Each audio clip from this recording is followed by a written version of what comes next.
Hello, and good morning, or maybe good afternoon, depending on where you're calling in from. So excited to have you guys here today. We would love to start off by having you check in. And so if you have your phone accessible and can check in, I'm going to drop the QR code here. My team is also going to drop the link in the chat. And so, oh, Wendy just did it. So if you could either click on the link real quick and check in, or use your phone to scan this QR code. The QR code allows for us to capture attendance today, which helps us help you. So it helps us collect the information for the organization that has granted us this grant to allow these workshops to be no cost to you. And so if we can get that information from you, it's just a couple things that we need from you to be able to track the data. Your information is never shared to other people by Career Connectors. And then it will allow you also to get an email after today with details, content, follow-up information from the event, as well as a link to the recorded webinar. So if you could go ahead and do that real quick, check in with your QR code or click the link in the chat and you can then check in. And your chat box is typically, if you're on a computer, it's on the bottom of your screen. And on the bottom of your screen, there's an icon that says chat. Just click on that and you can open up the chat box and you'll be able to see how to check in. So good morning, good morning. I would love for you to do a quick introduction. So if you have not opened the chat yet, please do that. Let us know where you're calling from and what industry or type of job you are looking for. And I would love to know, what is the obstacle you're coming up against? And I know there may be multiple, but can you pick one and put that in the chat? That will give me some guidance as we're going through today and be able to address some of my content a little differently, depending on the questions that I get here in the chat. So take a second, open your chat and do this for me as we get going. Good morning, Malcolm. Hi, Maria. Oh my gosh, I bet it's freezing in Pittsburgh. I'm cold here and I'm in Arizona. And it's not snowing. You got that right. Yes. So good morning. We have Vasu, good morning. Amanda, Barbara, good morning. Thanks for being here, you guys. So let us know. 34 in Northern Cal. Woo! Man, I am telling you guys, listen, I had to change. I had heels on. I'll just tell you this. And I had to change into my slippers because, it was cold. And I mean, Arizona cold. So, we're wimps. I'm from Ohio originally, so I get it. I know we're total wimps. If you live here, you know that. And, but I know some of you are like literally locked in right now. So let us know, what is your most difficult job obstacle right now? Not getting an interview, getting the interview and or getting a call back. Good, thanks, John. There's a lot of competition out there. I hear you, Karen. So my name is Jessica Pierce. If we haven't met yet, I am the founder and CEO of Career Connectors, which is a nonprofit organization based in, actually, we're headquartered in Arizona, which is where we started, but we are now serving nationally. And so we have people on the phone today and on the call from all over the United States. And we're grateful you're here. This particular project is supported by Arizona at Work, which is our workforce agency at the state level, but specifically for Pinal County. And so Arizona at Work, Pinal County is sponsoring these events. And Pinal County is one of the largest, I think it is land-wise, the largest county in Arizona. So what that means is it's very spread out. And so we were doing many of these workshops in person for a while. And because the county is so large, we weren't getting a lot of attendance because people have to drive quite a ways. And we have a lot of more rural communities in Pinal County. And so we started offering these in the virtual format and getting good attendance. And what Arizona at Work offered to do is open these up to residents from all over the United States. since we were doing them virtual. So we do have a focus on Pinal County. So I may reference something here and there about Pinal County, but all of the content is for anyone going through career transition. So thank you, Arizona at Work, Pinal County, for honoring or supporting not just the Pinal County community, not just Arizona, but all of the US. So good morning. Thank you for dropping in the chat. I am just looking through how to transition from a road warrior. That's good. That's a tough one, but absolutely doable, especially with how remote and how jobs have changed since, the COVID pandemic. All right, relocation. Hi, good morning, Adriana from Texas. Getting the interviews, finding your list of companies to apply for, that's great. And we're going to be talking about that more today, you guys, making sure you have a list of companies and researching that and targeting the companies. All right, so good. Some good stuff here, getting the call back after the interview. All right, so the chat is going to be the place to be, you guys, today. As we're going through, drop questions in the chat. I will be pausing here and there to kind of scroll through and respond to some of the chat questions. If I don't get to them, I will get to them at the end of the call when I have a little bit of time for Q&A. And I'm just grateful you're here. And I'm grateful to be teaching this workshop today because interviewing can be very difficult.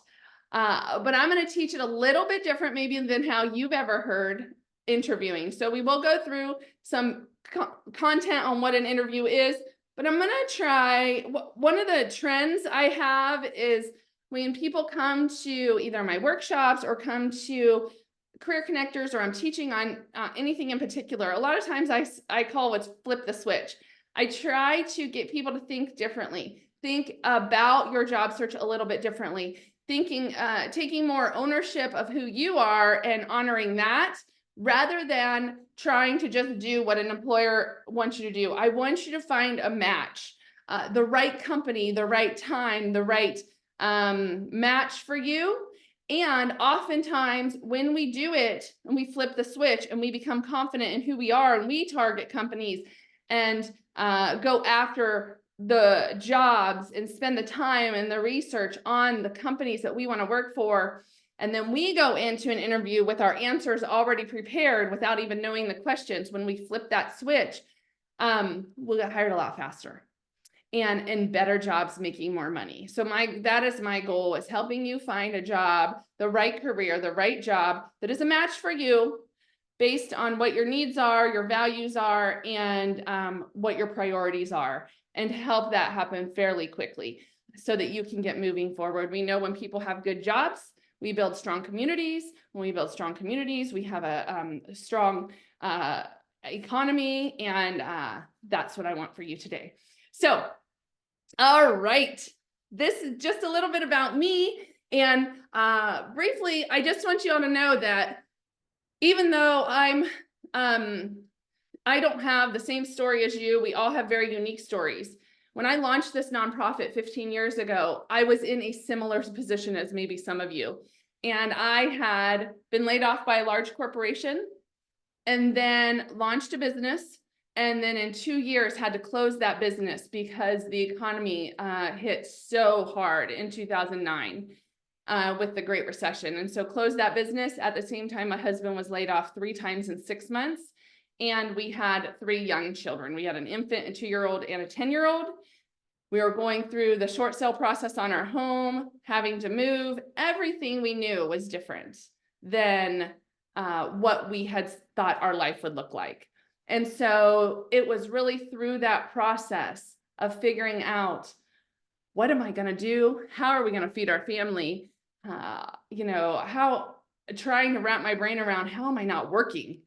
That I was able to create in Career Connectors out of a need in the community, and not even intending to make it an organization. It was a side thing I was doing. It was a volunteer project that I wanted to help a couple people write resumes. which quickly expanded. And up to date, we've served over 75,000 people. And it has been one of my greatest honors and blessings to be able to do that. And to help people try and figure out kind of their next step in their career and what they want to do, because I know it's a time that you can feel frozen, and not just because there's snow on the ground for some of you, but frozen because you don't know what to do next, or you're not sure. Or when we lose our jobs, often we go through this kind of crisis of, who am I? What can I do? Am I marketable? And so trying to come out of that and remembering who you are, and remembering that you are gifted, and that you do have talents, and that you just need to showcase them maybe a little bit differently so that people can see them. And so that's a little bit about me. And I also run another business where I do a lot of keynote speaking, but also working in consulting, or keynote speaking, and then I do consulting with ministry and churches. I help them with hiring, organizational development, having strong cultures within their staffs. And so I also keep busy with my 3 kids. One, though, is in South Carolina. He is actually snowed in today. He lives in Charleston. So my Arizona boy is freezing his butt off right now in Charleston. He lives out there. And then my 2 daughters are teenagers, and they're still home. We have a 16-year-old sophomore and an 18-year-old senior. So I'm in the crazy teen years with my girls. And so that's been crazy. If you have teen girls, you might get it. So that's a little bit about me and why I'm here today. And over the 15 years of running this program, running Career Connectors, I have really, I've heard some of the best speakers, coaches, resume writers, job search professionals, and have learned so much and continue to just learn and learn. And what I learn, I reframe and send back out to you, because when you can take the stuff you're learning and learn from the best and package that and give it away to others, it can be really powerful. And so that's what I'm here to do today. And what we're going to talk about specifically is interviewing. So today is a deep dive on interviewing. I will touch a little bit on some other areas, but we are really going to get into how to prepare for interviews and how to just nail that interview, and how to connect and really make an impact. And so that when you walk out of that room, whether you get the job or not, you know that you did the best you could. And if you didn't get that job, you're going to get one soon, because so much of the interviewing process is confidence, and having the confidence that you are the one meant for this job. And sometimes you can walk into an interview and be like, I don't want to work here, and know that, and that's okay. And so sometimes it's even the confidence to be like, this is not the job for me. It's not the thing I want to do. So today we'll go through the hiring process. I'm going to give you, some of you may know this, but I'm going to talk through what the hiring process looks like, and the interview life cycle, what that looks like. We'll talk about how to research and prepare for an interview, because you need to spend time preparing for the interview ahead of time. And doing some things ahead of time just to give yourself a little extra edge on connecting with the people going to interview you. And then we're going to talk through your responses. I'm going to spend a lot more time today with you on preparing your responses than I am going to spend time with you on memorizing questions. It's a different way to think about interviewing. I am not going to tell you to go buy a book with 500 interview questions and memorize them. No way. Never would do that. I have about 3 interview questions that I want you to be prepared for, but the rest, I'm going to have you create your answers without any questions. And we're going to talk about being at the interview, and then what you do after the interview. And so that's what we're going to dive into today. And let's see. Tanika, we're going to answer that later. Judy, I hear you. 2 teens. Woo! It's a hard one. Thank you, Roger, for dropping your LinkedIn URL. As we go through today, what I would ask you to do is to connect with each other. And part of that connection, the way we can do it through these virtual events, is by dropping your LinkedIn URL. So I am going to drop mine. And the reason we do that is because if you drop your LinkedIn URL, you can see mine is blue in the chat. You can just click on it and jump right out to my LinkedIn profile and connect. And if you haven't heard the spiel yet from anyone on why you want to connect on LinkedIn, I encourage you to come to one of our other events because we dive a little bit more into LinkedIn on some of these, but it is really important to connect with people on LinkedIn because recruiters are using it, and you can find out so much about a company and jobs through LinkedIn. So connect with each other on LinkedIn, because if you're connected to somebody and then they're connected to somebody at a company you want to work for, all of a sudden you have that connection. And LinkedIn is a powerful tool to be able to do that. So drop your LinkedIn, thank you, Glenn, Anaya, thank you, Vasu. Drop your LinkedIn URL, click on each other's, and connect. And remember, the chat is a great place to go for any questions. That's why I keep looking off to the side a little bit so that I can answer questions as they come through. All right, the hiring process. Let's start here. If you've attended my Job Search Essentials workshop, you heard a little bit of this also. I want to give everybody on the call the high-level overview of the job search process and what that looks like. So companies are looking at you based on a couple, based on what their needs are and what they want to do. They're hiring based on somebody that can do the job, which means they have the competence, which they're looking for somebody that has the good character traits to match their company. I'm going to explain what that means, but basically, does this person match the type of people we hire? And absolutely, I'm not just talking about diversity here. I'm talking about, or not hiring based on diversity. I am talking about intrinsically, could they do the job at the way we do business here? So are we a super fast moving entrepreneurial company with a lot of change that happens? Is that the type of person that we're interviewing, that they can do that? Or is this company a highly processed, a lot of layers for approvals kind of company? And can that person work in that type of environment? So really, are you a match that way? And then are you, and they will measure that on the company, but also the job. And I'll explain more of that. And then chemistry.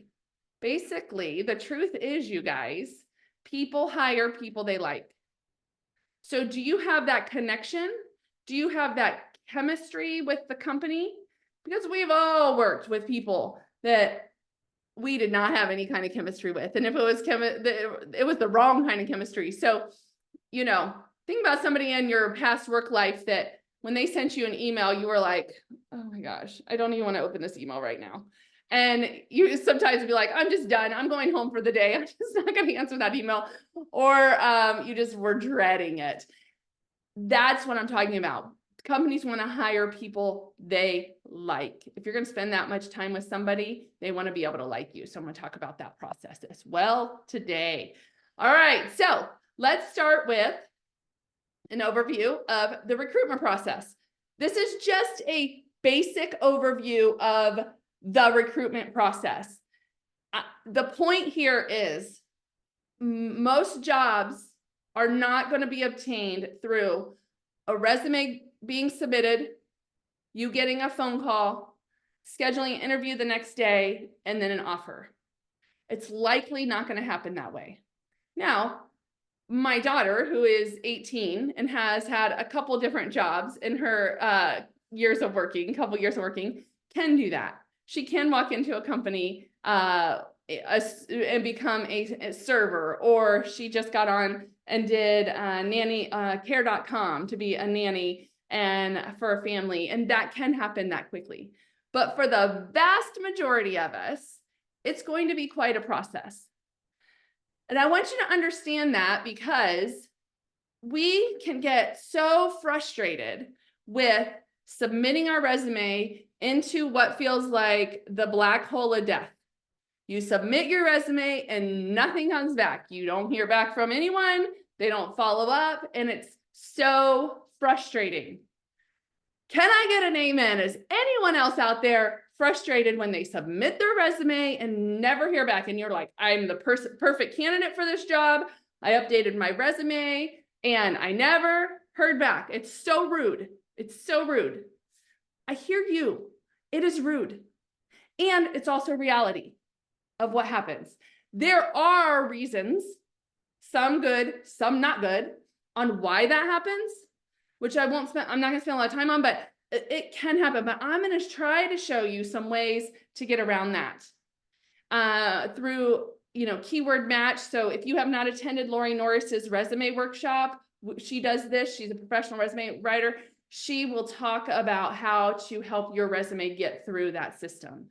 But part of the hiring process is submitting your resume online.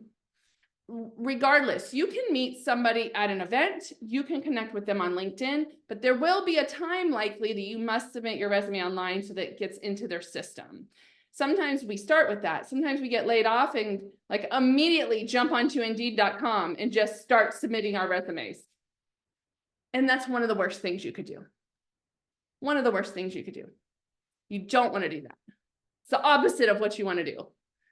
But we don't know that. So we do it. I did it years ago. But it's the opposite of what you want to do. You really want to target companies and research them and update your resume so it's a great match for the job you're submitting for.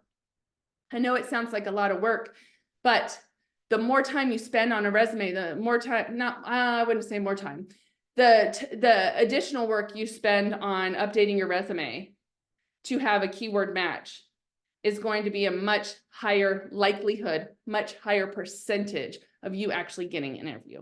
So understand, there are many steps to the hiring process. And they don't all look like this. This is a basic kind of overview. They may have 20 steps in the process. It just depends on the company and their requirements, their internal staff requirements and process for hiring. If you've ever hired before, can you drop a 1 in the chat so I can understand who we have on the line that has done some hiring before? So if you've ever hired staff, if you've ever been a leader and hired staff or been a hiring manager, just drop a 1 in the chat so I can see who has hired before. Because it is different at every company. I work with clients all over the US and every single company does it differently. Everyone that I've worked with. And so there's not one way, but we do know very high likelihood that you're going to have to submit your resume online at some point in the process. Okay, so that's just high level overview of hiring. It's complicated. We make it too complicated, but it is complicated for the most part. Some companies have figured it out and make it simple, but many make it very, very complicated. So let's talk about the first characteristic, and this is competence. Basically, do you have the competence to do the job? Do you have the ability to do the job that the company is asking you to do? So when your resume goes in to what's called the applicant tracking software, does it match the job description? And if the answer is no, then your resume is not going to get picked up by the hiring team. Your resume must have usually about an 80% or higher match. And the reality is the applicant tracking system software ranks the resumes. So the higher percentage match you are for the job, the more likelihood your resume is going to get looked at. And the way you can do this is when you get a job description, when you find a job description that you like, that you want to apply for, before you submit your resume, you must do some updating of your resume and you must do a little bit of research. And it doesn't need to take a very, very long time, but it must happen because if you don't stop and do that work, your resume is going to go into the black hole of death and nothing is going to come back. Instead, we want your resume to be submitted online and a match. We want it to show up in front of the recruiter or the hiring manager's eyeballs. So the way to do that is to update it. Now, I gave the Job Search Essentials workshop the other day, last week, if you were there, I gave some tips and tricks around artificial intelligence and how to make your resume match the job description. And so if you're not using AI tools, now's the time. ChatGPT is a wonderful resource for this, and it's free. You can pay for an upgraded version, but you don't need to. So ChatGPT is a really great resource to take a job description, copy it, and paste it into ChatGPT and ask it, what are the top 10 keywords in this job description? And then you look at those keywords and you take those and you make sure that they are incorporated into your resume. For example, a simple one, maybe you were a project coordinator for a company. There's nothing in this job description that says project coordinator, but you did this job. You're like, I totally did this job. So on your resume, you need to change your project coordinator to project manager because it's essentially the same job. And companies title things differently. You're not lying, you're not being untruthful, you're matching the job description. You did this job, a very similar job. You have done these responsibilities. On this one, it talks about stakeholders.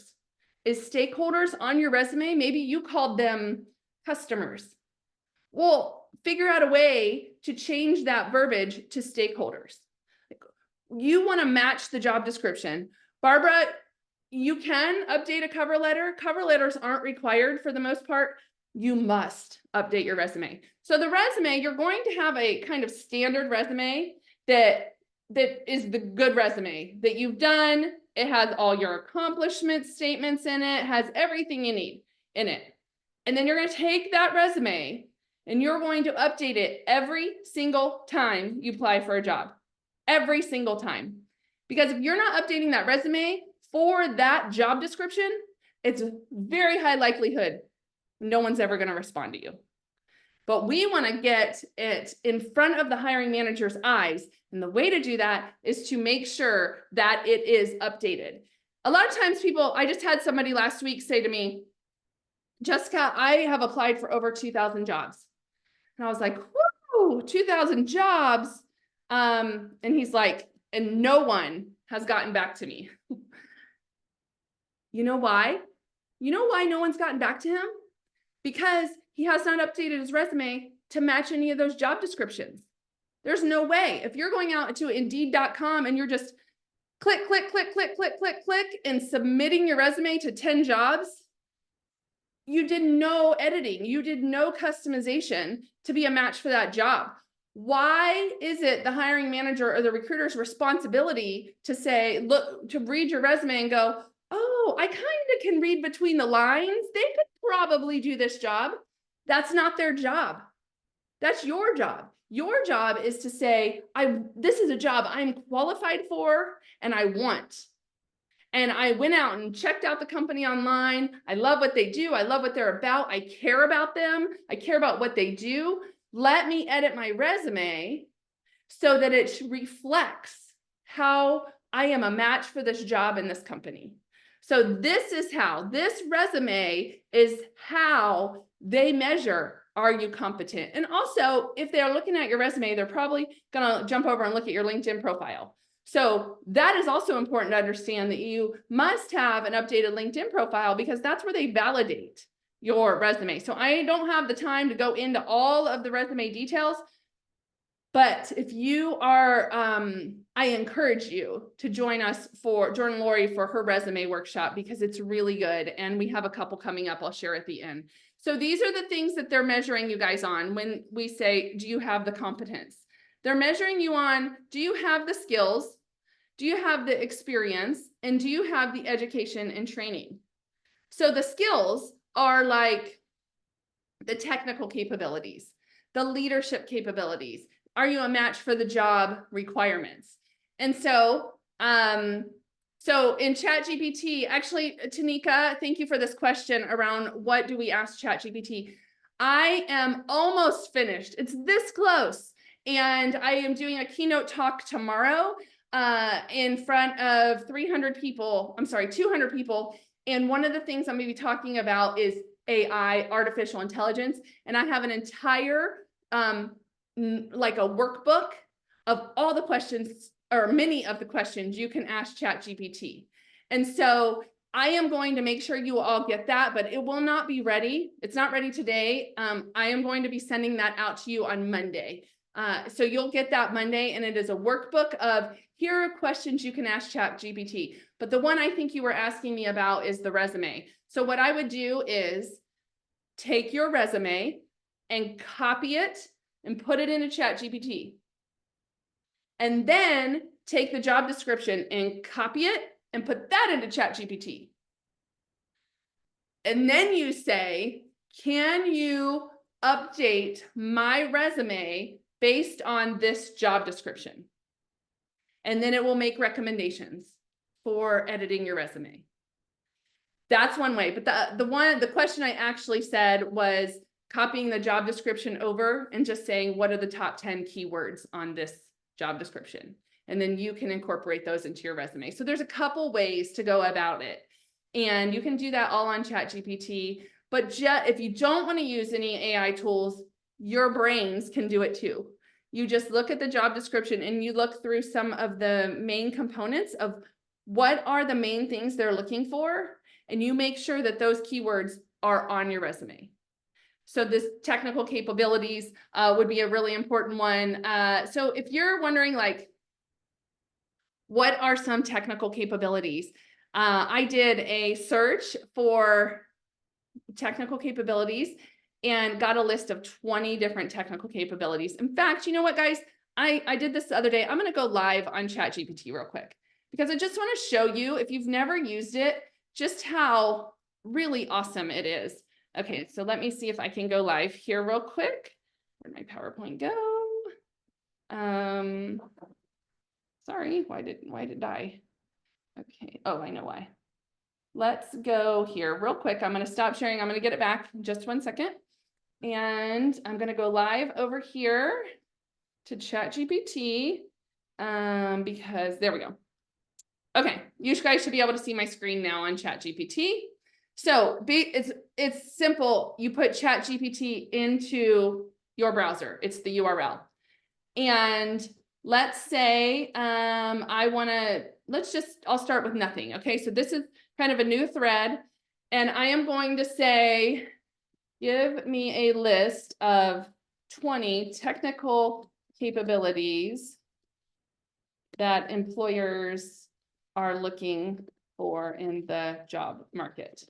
Okay, so here is a list of different types of technical capabilities. And you can do this for soft skills. You can do it for professional skills. What's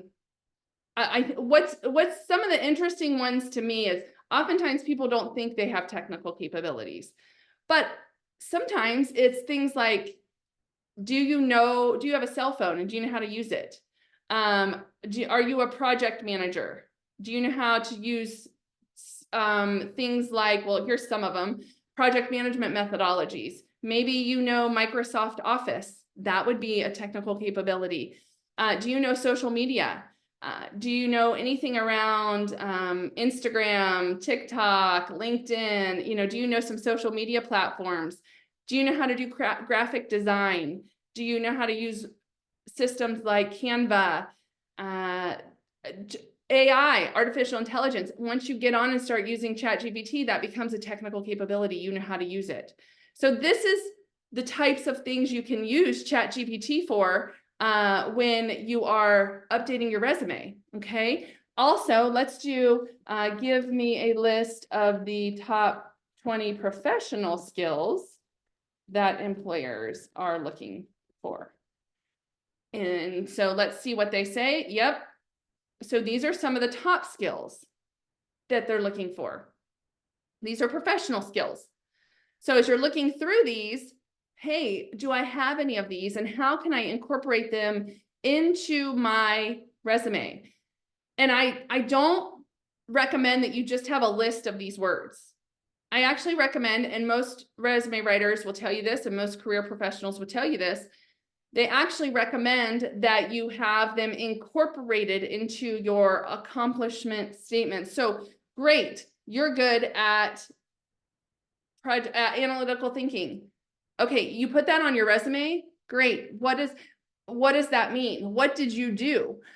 One of the top mistakes I see on resumes is somebody that tells me that they have attention to detail or they're detail oriented and they put that on their resume as a skill, and then they have spelling errors. And I'm like, they're actually not only are they not detail oriented, but also they don't even know themselves. They have low emotional intelligence. And so incorporate these words into your resume. So that's just an example of how you can use ChatGPT. All right, let me get my PowerPoint back here. And I know this is, sorry for the, there we go. All right, I'm gonna stop sharing and I'm gonna go back to my screen, my other screen, so that, sorry for the popping around, but I really, really have been wanting to show people this because I think people are scared of it, and it's not something to be scared of. It's something to utilize, and the best way to start utilizing a tool is just to use it. You can't break it. There's nothing you can do that's going to hurt its feelings. There's nothing you can do to break it by just asking it questions. So, all right. You will get my workbook on that as well. Again, it's not going to come out right away. It might not be in the initial email you get following up from this talk, but we will send a separate email out so you have access to it. Yes, Kevin, it's super helpful for cover letters for, hey, I have an email I want to write. Here's my email. Can you fix it? Basically, there's so much you can do with it. There's some cautions also. You just have to make sure that the information is correct and you edit it. People don't want to be talking to a robot. So it still needs to be you. I love ChatGPT for giving me ideas and thoughts and helping me edit things, but it still needs to be you, because people are now starting to realize when something's written in ChatGPT and it just doesn't sound authentic, it doesn't sound real. So those are technical capabilities. Those are leadership. The professional skills are around leadership skills. Have you led people? Have you mentored? Have you managed? Those are some skills they're looking for. And then of course, whatever is on the job description. All right, so skills is one area for competence they're trying to validate. The other one is your experience. And actually, this is probably the most important. So on your resume, there's going to be the section you have up top that is, your name and information. And then there's going to be maybe a summary section. Not everyone has a summary section, and that's okay. But the next section is going to be your work experience. It's the most important thing outside of having your contact information on your resume, because companies want to know what you've done. Because if you're showing on your resume what you've done previously, they can imagine that's what can be done in the future. So you want to make sure that your work experience is on there and it's in order, most current at the top, and then working on down.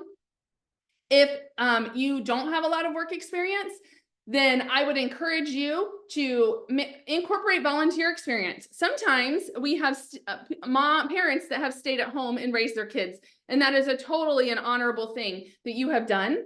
And some people will say, I have no skills, I've been a stay-at-home parent. And I'm like, okay, first of all, remove that language from your vocabulary, because you absolutely have skills. And let's talk about, have you ever volunteered? What have you done to lead something? A lot of people volunteer, maybe church or a nonprofit. What have you done? Incorporate that volunteer experience. And also you can put on your resume, from 2015 to 2025, stayed home to care for children, stayed home to care for parents. You can put that as a line on your resume, but one line, and that's it. You don't need to explain it. People totally understand that. If you have any kind of internship, apprenticeship experience, that all gets put on your resume as well. Vasu, I'm going to answer this question. She's asking about a resume template. We do not provide resume templates. And we encourage you to actually just kind of start writing it out on Word. If you use a template on Word or any templates that are given to you, oftentimes there are things embedded in that document that do not talk to applicant tracking software. So essentially, it's basic. You want your name and contact information at the top. You might want a summary section, or you definitely want a title and a summary section, your work experience, and your education. That is a basic resume. That will work. You can also ask ChatGPT to help you and put something together for you. And so you can use that, and then come to any of our events, and you can talk directly to a professional resume writer, and they will help you tweak your resume and tell you what needs to change. But when we use templates, it oftentimes can work against us. For example, some templates have you put your contact information in the header. The header on a Word document is when you have to double click, and then you can fill stuff in at the top, or footer, double click, you fill stuff in at the bottom. If you have to double click to put your content in at in the header, like a lot of templates have, guess what? That contact information does not get read by the applicant tracking software. So if your name, email, phone number are in the header of your Word document, and I mean that double click thing, if you have to double click to edit it, most applicant tracking software is not reading your contact information, which is probably why you're not getting contacted. So we don't like templates because of that. So instead, go to your Word document, get rid of the header, and just write it in the regular section of the Word document. So Lori goes into that. She's the professional on that. So I'm going to encourage you to do that. Go to her workshop or listen to her webinar that's posted out there she just taught this week. And so she has one this week, and I think she's teaching again next week. And I'll give you that stuff. She has great insight and she has a checklist of what to make sure is on your resume. And so she can go into all that. Okay, school, education. If you have any degrees, if you have any certifications, and if you've done any training that applies to the job. So you don't need to put I went to a 3-day investment training seminar a couple weeks ago and sat there, learned so much. I am not an investor, and I'm trying to become an investor. I'm trying to learn how to do it.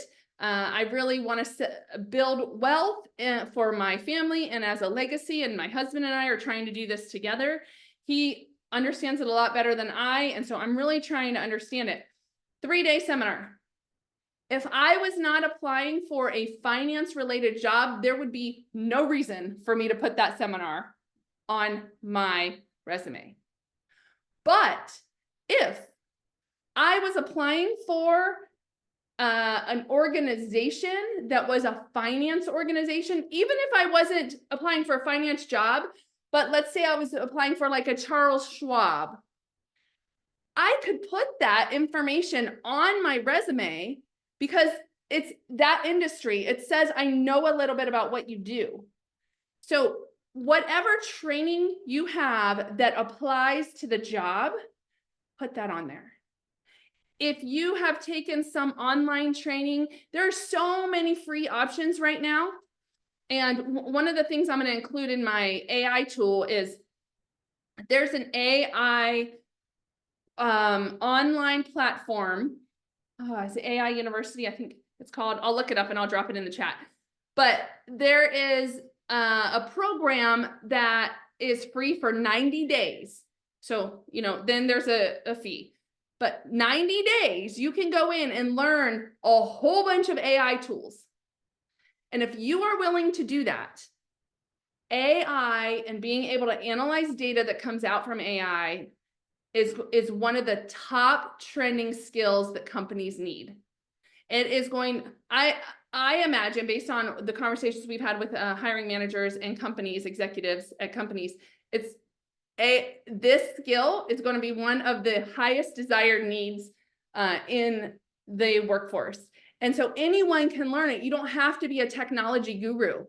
If you are a tech person and trying to navigate your way, I mean, this is where technology is going. So learn it. You can learn the back end. If you're a tech person, you'll understand it. But people like me, I don't understand technology, but I'm getting to understand AI and I'm learning it. You can go off and do training like that and then put it on your resume because it applies to, well, this particular technology, AI, is you can learn almost everything. Tanika, I'm going to find it and I'm going to try and, oh, the Rundown AI University. Okay, I think I do have it bookmarked. I think this is it. I'm going to drop it in here. Okay, so this is the one and I joined it and I have 90 days and it has a whole bunch of tools. Now I'm not advocating for it because I don't know for sure if it still has the 90-day program. There will be some free trial. You can at least get on and learn. But what I have learned is the webinars I've attended and the courses that I've started to go through are super helpful. And I have not paid anything yet. So I dropped that URL so you have it in there. And before I put it on my document, for sure, I'll make sure I do more research and understand exactly what it is. All right, so we talked about all the skills, the competence. So a hiring company is looking at, can they do the job? And mostly that's through your resume. It'll also be on your LinkedIn profile. And that is typically how you get the invite to the interview. That's why I want to focus on that so much. This workshop means nothing if you can't get your foot in the door and get the interview. So make sure you spend the time updating your resume to be a good match for the job. If you're at least 80% there, if you're an 80% match for the job, go for it. If you're more like 50, it's probably not worth your time. Because I want you to make a commitment to yourself that you will not submit a resume unless you've done the work to update your resume, do a little research on the company, and make sure you want to work there. Do all of that before you submit for the job. And I promise you, if you do that, that you will have a lot more invitations to interviews than you probably have in the past. All right, so next we're going to talk about character match. And what that means is the character match is, are you a fit? Are you a fit for this company? Is their type of culture something that you want to advocate for and that you want to represent? Do you have the right behavior traits for that company? Or would you literally hate your life if you had to work there? Most of us are familiar with companies that we would be like, oh my gosh, that would be miserable working at that company. And so that's not a company you want to apply for a job, because it could do a lot more damage to you to get a job at that company than to have never been offered that job. I can't tell you how many people have come to me and said, I took this job and I knew I shouldn't have. I knew it. That was like in their gut. They knew it. They knew it from walking in the door to the interview that they didn't want this job, but they felt compelled and pressured because they needed a job. But they knew they shouldn't have taken it, because if they wouldn't have taken it, then they could have spent the time finding the right match. So I've had so many friends come back and say, I shouldn't have taken it. It did more damage than good. And so really, is it a behavior? Do you have the right behavior traits? Do they have the type of culture you want? You can look on their social media, on their website. Do they have the right thing? So I'm going to dive into these a little bit. So behavior traits. Here's an example, or here's some examples of some different types of behavior traits. High integrity, respectful, courageous. Are they service-oriented? Are they transparent with information? Are they kind of more of a nurturing organization? Do they do stuff globally? Are they funny? So like, which of these words resonate with you? Like which ones? Sure, maybe all of them, but like, what are your top ones? Really think through. And there's a lot more than these. In fact, you can go out and ask ChatGPT, say, somebody drop in the chat a name of a company that you are interested in working for. Someone drop in the chat. We're going to do something live real quick. Drop in the chat the name of a company that you are interested in working for. And I am going to just share my other screen again, because if I can find it here. Where'd it go? Okay, so I'm going to share my other screen again. And we're going to ask ChatGPT to, I'm going to use, oh, interesting, Welch's. I've never done that one. Let's check out Welch's, Kevin.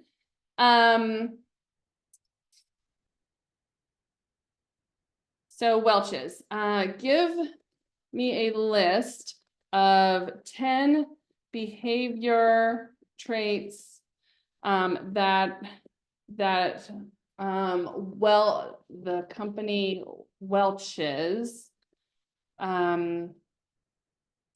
looks for when hiring. Let's see what we get here. See if we get some answers here. Here we go.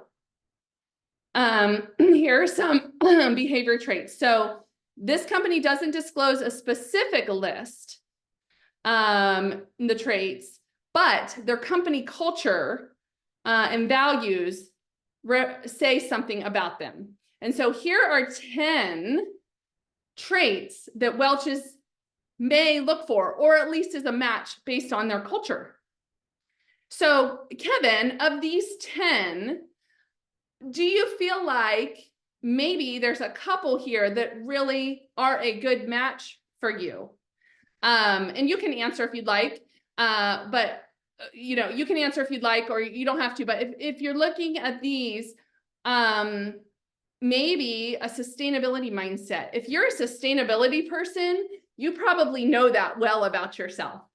And you're like, okay, sustainability, I can incorporate something either on my resume. Maybe you've done something with sustainability. You could do that, or you could put it in the cover letter if you have a cover letter and want to use it, or they offer the space to put in some kind of message. Maybe that's one. Respect for tradition. So why do they look at tradition? So they have quality products driven by family farmers. So they're probably more traditional, maybe more conservative. Maybe they don't make decisions very fast. That's a lot of times what that might stand for. And so think through that. Is that a type of company you would be interested in? Maybe maybe they're a little slower in making decisions. Whereas if a company like Apple, well, let's see. UCLA, Sony Pictures might be one, maybe Apple, but like a company like Apple probably makes faster decisions because they're technology driven. So these are some really good, and I see one of the comments up here that these look generic. These are cultural. There's hundreds of different options for values. And so even though these are high level, maybe looking generic, it actually gives you a reason why that they are listed. And so again, this one on the heritage of quality products. So respect for tradition, Kevin, that's a good one. There you go. That's a great fit for you. Could be a good fit for you. Customer focus. Now you would think most companies are going to say customer focused, but what I love about this is it kind of goes into that they obviously have a ton of customers. So what I would do with this is really find out who their customers are. And then because you're customer focused, make sure on your resume, you incorporate something about customers and maybe something you've done that's been excellent around customer service, customer focused. But surprisingly, not all companies have a customer focus. Sometimes it's shareholders. Sometimes if it's some government agencies are governance focused, not people focused. Companies are like that too.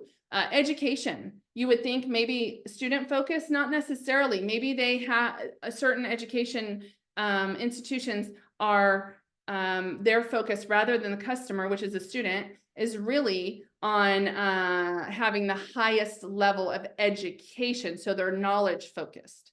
So there can be a lot of different options here. And Vasu, the prompt was, give me a list of 10 behavior traits that the company Welch's looks for when hiring. So when we say the word prompt, that's what that means. What's the question you're asking? And so if you don't like these answers, then, or you want something different, say, I could say something like, I have a high value on let's see, fast moving, quick decisions type with high integrity companies. Give me a list of 15 companies in the US that offer remote jobs with that value these traits. So, so here you go. So if you are more entrepreneurial, I have a hard time with that word. There goes my list. Entrepreneurial, and not like super traditional where, you know, you kind of want decisions slower. Entrepreneurial, here are some that seem to be high integrity, that value quick decision making, but also offer remote jobs. And so these companies, some of them you know, some of them you may not know, is a great place to start to go off and do some research. Oh, here's one, Coursera. If you're not utilizing Coursera, it's another really, really good training platform. So let me, oh, weird. Okay. It's the correct URL. And, but so I'm going to drop it here. I don't know why. I don't have time to figure that out right now, but I'm on Coursera quite often. Coursera is another training platform where you can get some of these skills that are needed. All right, so I could play on this all day. I'm going to go back to my talk, my presentation here, and let's get back to business here. All right, so that's behavior traits. Do some research, look at the job description, see if you can figure out what the behavior traits are. But then I'm also going to offer you this at no cost. We do offer the DISC assessment. And so on the DISC assessment, you can learn about your behavior traits, and many of them you may not even know that you have. And so, oh, thank you, Courtney. Coursera is a .org, you guys. I think that's what you're saying. Let's try that, Coursera. If someone, yes, that's exactly what it is. And I know they have free stuff. They also have a paid version, but you can utilize Coursera there. Thank you so much, Courtney, for that. Okay, back to the DISC. It will tell you some of your behavior traits. It will tell you what the ideal environment is for you to work. Here's my favorite page, your value to the organization. So once you get this page, I would just copy that list. You can drop it into ChatGPT. There's other ones too, Gemini. There's a couple other platforms. There's lots actually, but I think the most used one is probably ChatGPT. And so you can take that list and you can say, I'm looking for a company that values these traits that I have. And you copy it and you say, give me a list of 10 to 20 companies in Lakeland, Florida. I think somebody's from Lakeland, Florida. And they can give you, ChatGPT will give you some ideas. All right. We use the version that is the DISC version we have is from TTI International, Target Training International, and it's regularly updated. And so it's free. I'm going to include this link in the email you guys are going to get later today that has all of the webinar playback, and it has the link directly. It's also on the careerconnectors.org website. You can go there under resources and get it. So we talked about skills. I showed you on ChatGPT some of them. Here are some of the ones that are very high need. And then critical thinking and data analysis are two that are not specifically on here that are very high need. So in 2025, as we move on, those two things, critical thinking, the ability to think through stuff and make decisions on your own. and think about things that are coming and things that are ahead without having to go get approval and ask for permission on the regular. So those are that critical thinking, and then being able to analyze any kind of information and data, and that is driven from the AI. Okay, so that's how you decide, am I a good character match? And now we're going to talk about chemistry. Chemistry happens in the interview. This is where people decide, for the most part, do I like you? Can you work well with our team? And so there are lots of different real interesting things about the interview life cycle, and that sometimes you maybe do a phone call, a screening call, then you'll do a Zoom call, then you might do a couple in-persons. Maybe you'll have an assessment you need to take. Maybe you'll have a skills test you'll need to take. All of those are happening. Eventually, you'll get an offer and you can negotiate. So this is the interview life cycle. I showed you the hiring life cycle. This is kind of an example of the interview life cycle. So there could be multiple interviews. Let's talk about the types of interviews that are out there. First of all, you have the screening interview. The screening interview is kind of like, often it's the recruiter on the phone validating what you told them is true. So validating, hey, let's take a look at your resume, let's validate and make sure that you actually do have the competence to do this job. That can be phone, it can be, you can do more virtual interviews. A lot of times those are on Zoom now. And so Zoom or Microsoft Teams, some people, there's a whole bunch of different versions. Sometimes they'll even have you put together, answer some questions online, videotape it, and send it back. I'm certainly not an advocate for that, but it does happen. There's a lot of reasons I'm not an advocate. I think it leads to discriminatory hiring processes when they do that. But it is legal, and it's not legal to discriminate. It is legal to do those kind of interviews. And so just represent yourself the best you can. I also think they're the hardest interviews because there's no connection to make. You're talking to a screen. So do your best on those and then send them in. Panel interviews are when you have more than one person in an interview room asking you questions. Sometimes that can also be where you have multiple candidates in a room. So you may have multiple interviewers and multiple candidates. That also happens sometimes. And then there's informal interviews. And those are the kind where, hey, can you meet for lunch? Hey, can you meet for coffee? Can you meet after, maybe for a happy hour, something like that. And oftentimes people will lose the job in an informal interview. And that is because people don't take it as a real interview.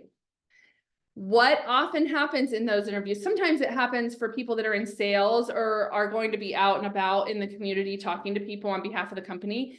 They're wanting to see how you represent yourself while you're at lunch, when you're out. And so I always encourage people, regardless of where you're meeting somebody, what you're doing, dress for an interview, even if it's a Zoom interview, dress for an interview.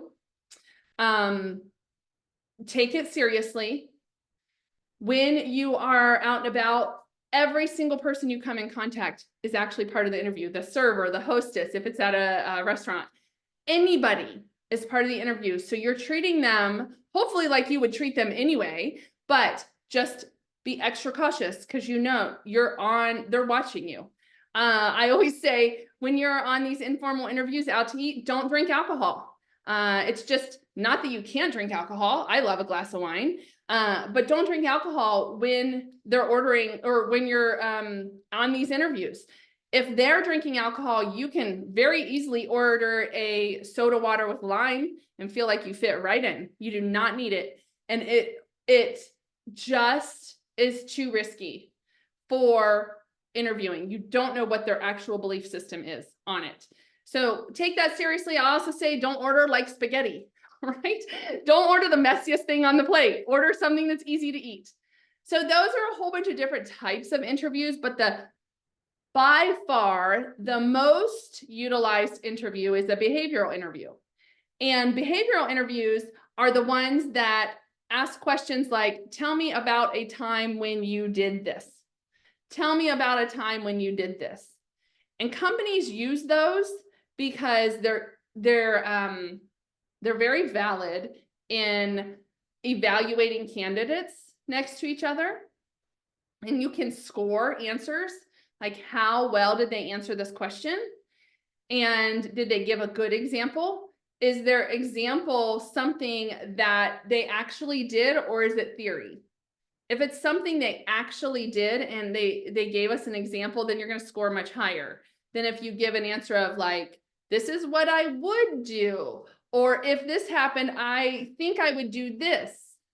Instead, you're going to flip the switch and you're going to say, this is what I've actually done. That's what we're going to spend a lot of the next hour doing with you. I'm going to walk you through that process. And so behavioral interviews are also the ones that can be legally represented if someone ever goes after the company for unfair hiring practices. And so if they say, we ask behavioral interviews and they have the documentation that shows how you scored compared to the other candidates, if you gave an answer or you didn't actually give a good answer, they have that documented. And then if you're going through multiple interviews, oftentimes everybody will be scoring you on different questions. And so behavioral interviews are by far the most utilized interview. Okay, so those are the types. So when you are getting ready to go into an interview, regardless of what type it is, you want to do some research. Now, my recommendation to anybody that's job searching is create your list of about 20 target companies. Like now, today, right? Tomorrow, the next week, create a list of your top 20 companies. And what that does is that will get you super focused on finding companies that are a match for you. Create your list whether they're hiring right now or not. But create your list of 20 companies. You can obviously use something like ChatGPT to help you narrow that down and to find companies that are a match for you. And I just gave you some examples of that. So create your list. You will be researching those companies. You will follow them on social media if you use social media, at least on LinkedIn. Everybody should be on LinkedIn. There's no excuses to not be on LinkedIn. So social media, follow them on social media, look at their website, understand who they are, ask these questions to yourself in your research. What do they do? Okay, I'm interested in Apple. I kind of know what they do. I mean, they create these products I use, so I kind of know, but if I wanted to work for Apple, like somebody said in the chat over here, I would go off and do a lot more research. Tanika, I would go off and do a lot more research on Apple. Yeah, we know the main things they do. My kids love their AirPods. I have an iPhone, the main things, but what else are they doing? What are their products and services? What's their mission? Are they going to continue to grow or are they pivoting and they're going to go into some new technology? Are they in the news right now? What's their culture like? And so that's the research list. And again, you can also take all of these questions and dump them into ChatGPT and ask, can you answer these questions? I'm interested in working for Apple, the company Apple. And can you answer these questions about Apple and type them in? And it will give you answers because it does the research for you. So you can do that. And then when you do get the invitation to the company, you've already done the research because they're on your target list. And then now you just go connect with whoever you're interviewing with. So if you get an invitation to an interview, go out to LinkedIn and connect with all of those people on LinkedIn and put in the note, I am interviewing with you next week. And I am excited because, and then put something about the company that excites you. The answers to one of these questions. Your mission is or you have we'll use Welch's. You have a mission around value around sustainability because of your work with farmers. That is, super exciting to me. And I have done sustainability projects in every company I've worked for, whatever you want to say. But you can put that in your LinkedIn message as you go to connect with them.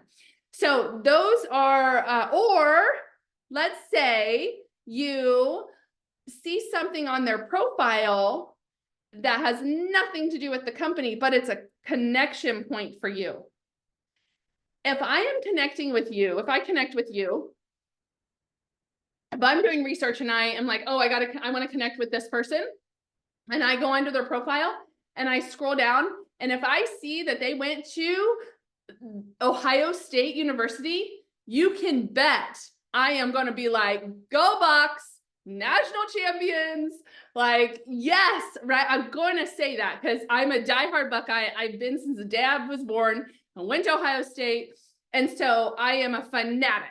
And so if I can connect with somebody that way, they'll remember me for the good. But maybe, just maybe, they're a Notre Dame fan and I have an interview coming up. I would also say, oh my gosh, you guys played a great game. Marcus Freeman is, he's a Buckeye, but he's their coach. He's their head coach. He is, what a class act. Even though it's not the team that I root for, but we have a connection point right there.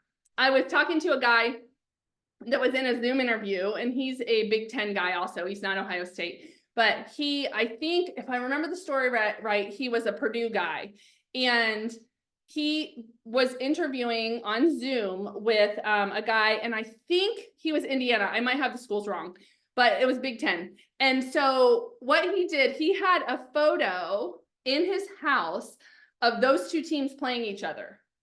And on the Zoom call, before the Zoom call, he put the photo behind him as his backdrop. And so when the guy jumped on the call to do his interview, the interviewer started laughing and was like, nice picture, because the guy that was doing the guy that was in the interview, his team beat the interviewer's team in that game, whatever it was. I can't remember, Purdue and Indiana, I don't remember, but it was two Big Ten teams. And so they got to have this connection before the interview was even started, right? It was a joke. And so what that says is that guy that's interviewing him has this connection point with him they had a commonality. It's like, yeah, I could work with this guy before the interview even started. So if there's anything you can do to learn about people, to connect with people, do it. A lot of that can be learned through LinkedIn because you see a lot of information about LinkedIn.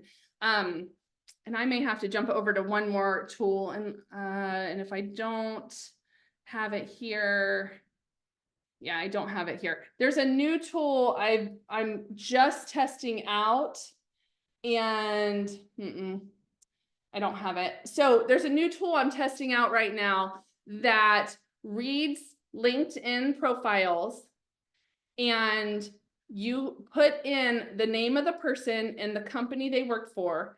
They will find them on LinkedIn, and then they will give you a report of kind of the main things, what they care about. It looks through their posts. I did myself to see what it said, and it talked about how a couple things that are really important to me are helping people, giving people hope, and career transition, and my faith. Though it put that on the report so that if somebody reads that report and then has a conversation with me or wants to connect with me, maybe one of those things on that report is a connection point. And so that's an example of some research you can do. It might feel like a lot, like, oh my gosh, I have to do all this. You don't have to do any of this. But if you spend the time doing some of this, you will have a much higher connection point with people. And that means you'll have a much higher ability to connect with them. Glenn, when we go into, I have you guys doing writing some stuff down in a few minutes. When we go to do that, I will find the website and I will post it. I will also make sure it's in my handout. Okay, that's going to come to you later. So research. You must do the research ahead of time. Now, another way is to go onto the company website itself. I use this example a lot. We work with this company called Achieve quite often, and they are a debt consolidation collection company. And I think when most of us hear that, we're like, ugh, I would hate to work for a company like that. I mean, it's just debt collection is that. If you've ever dealt with debt, or I remember when we were in the recession in 2008 and 9, and we lost our jobs and our house was going into short sale, we were getting calls from the bank every day. The bank said to us, do not pay your mortgage because we cannot process a short sale with you if you're paying your mortgage. So that was the bank. But that bank, even though that's what they were telling us to do, was still calling us every day asking for the mortgage. It was an insane time. If any of you went through that, you know what I'm talking about. So I'm not used to debtors to collect credit card or whatever, collectors calling us. It was super frustrating and hard, and I never want to go through it again. But so the kind of gut feeling we have about any kind of debt collection is usually not good. Now, if you know anything about Achieve, you know they have saved, they just went over the $1 billion mark of how much money they have helped people get out of debt. And so I know a lot of people that work there. We've helped a lot of people land over there. And when they hired their CHRO, so their chief HR officer. She's a friend of mine, and they hired her, and she said to me, okay, I'm working for this company. I don't know much about them, but they've kind of told me their vision, and I want to build this culture here of caring about people, of being a best place to work, all this stuff. So she did. That's what they focused on, is building this great culture. Well, when you go onto their website, for the people that they hire as negotiators and in sales, they're looking for people that have a primary character trait of being empathetic. And I thought, what? When I pulled up the website, when I was putting together this presentation, I didn't even know that's what was on the website. But when I went to look at careers on Achieve, and I was just trying to look at some of their culture, some of their character traits, that was the first thing on there: empathetic problem solvers. And so I called my friend Linda and I said, tell me a little bit about this. Why is this a trait? And she said, when people are going through debt, high levels of debt, and they don't have money, they are in crisis mode. The last thing they need is somebody going after them, telling them they need to pay their bills. She's like they don't know that. So instead, we need somebody that's empathetic, that connects with that person, and they understand we are going to help walk them through this process. They are not alone. That is who they hire for sales. Never in a million years would I have thought that would be the trait that they're looking for. So they typically hire people that have never done sales before, because they're not hiring the typical type of salesperson. So that's the kind of thing you can look when you start researching a company on their website, obviously in their social media as well. What do they care about? What are the things they're posting about? What events are they going to? Have they won awards? What are the things that you can really learn about a company, so that when you do apply and when you do go into the interview, that you have an immediate connection to them. For example, if I were applying for Achieve and I wanted a job in their sales department, I would walk in and I would tell the story of how we went through the recession and we lost our house and we became renters. Our rental went into foreclosure because the people we were paying our rent to weren't paying the mortgage. So we had to take our family of 5 and find another house over Christmas, and it was devastating. And we were committed to never living that way again. I would tell that story because it says, I hear what these people are going through, whether it's their fault or not that they're in this situation, like they're struggling, and I want to help them. I want to do something about it. So that's how you connect with the company. Google News has a ton of information. I'm not talking just about Google. There's Google News that you can look at that will give you news updates, not ads, not things like news updates. And this information here is old. It's from last year when I was putting this original presentation together, but just go out to Google News and start typing in the companies that you're interested in, and you can learn about these companies right here, what they're hiring for, maybe expansions. Maybe it's not good news and you're like, oh, I want to rethink working at this company. So these are great resources for researching before you go into an interview. And then your specific network. This is one of the most powerful parts of the research process, is who do you know? Some of the most powerful words you can use in your job search.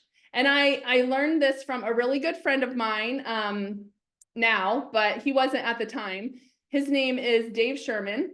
And Dave, when was one of the first speakers I brought out to Career Connectors. We weren't Career Connectors yet, but back in 2009, he was one of the very first speakers I asked to come out and speak.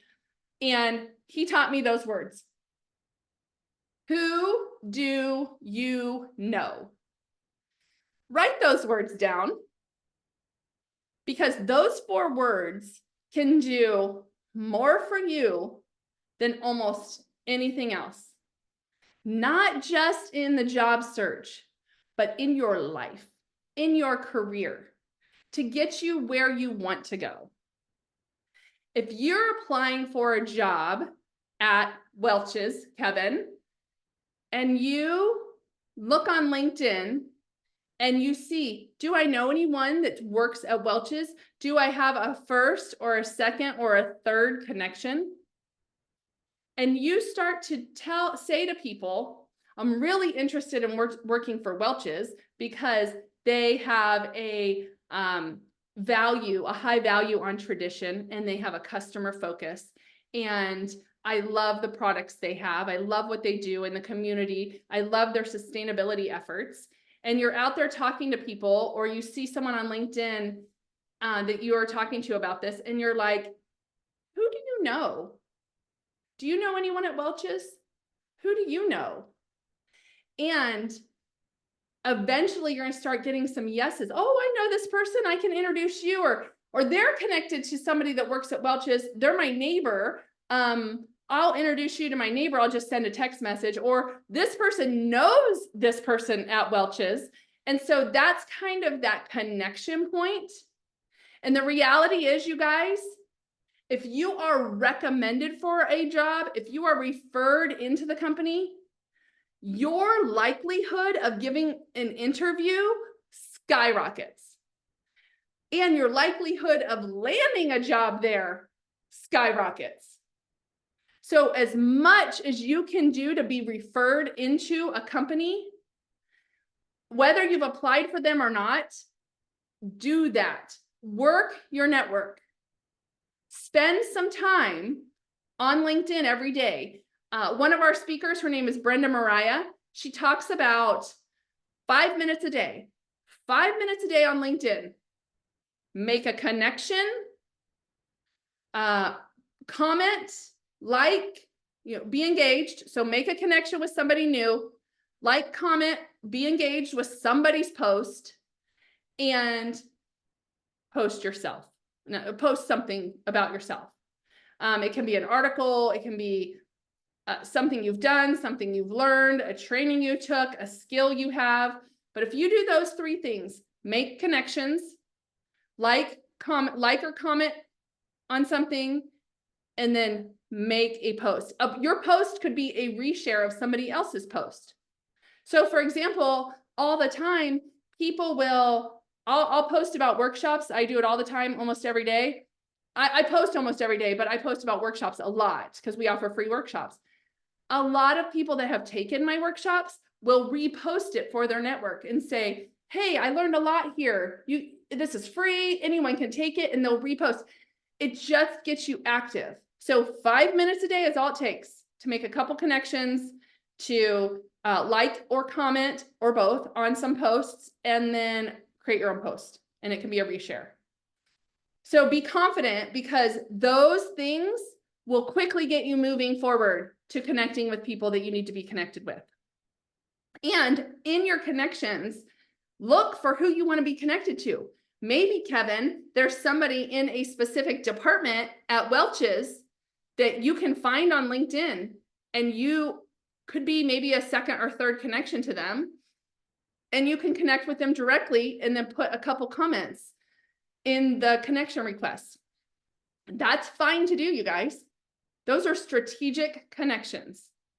It is good to do strategic connections and meet people that way. Oops, I'm so sorry. So connecting with people on LinkedIn is essential. It's really, really important.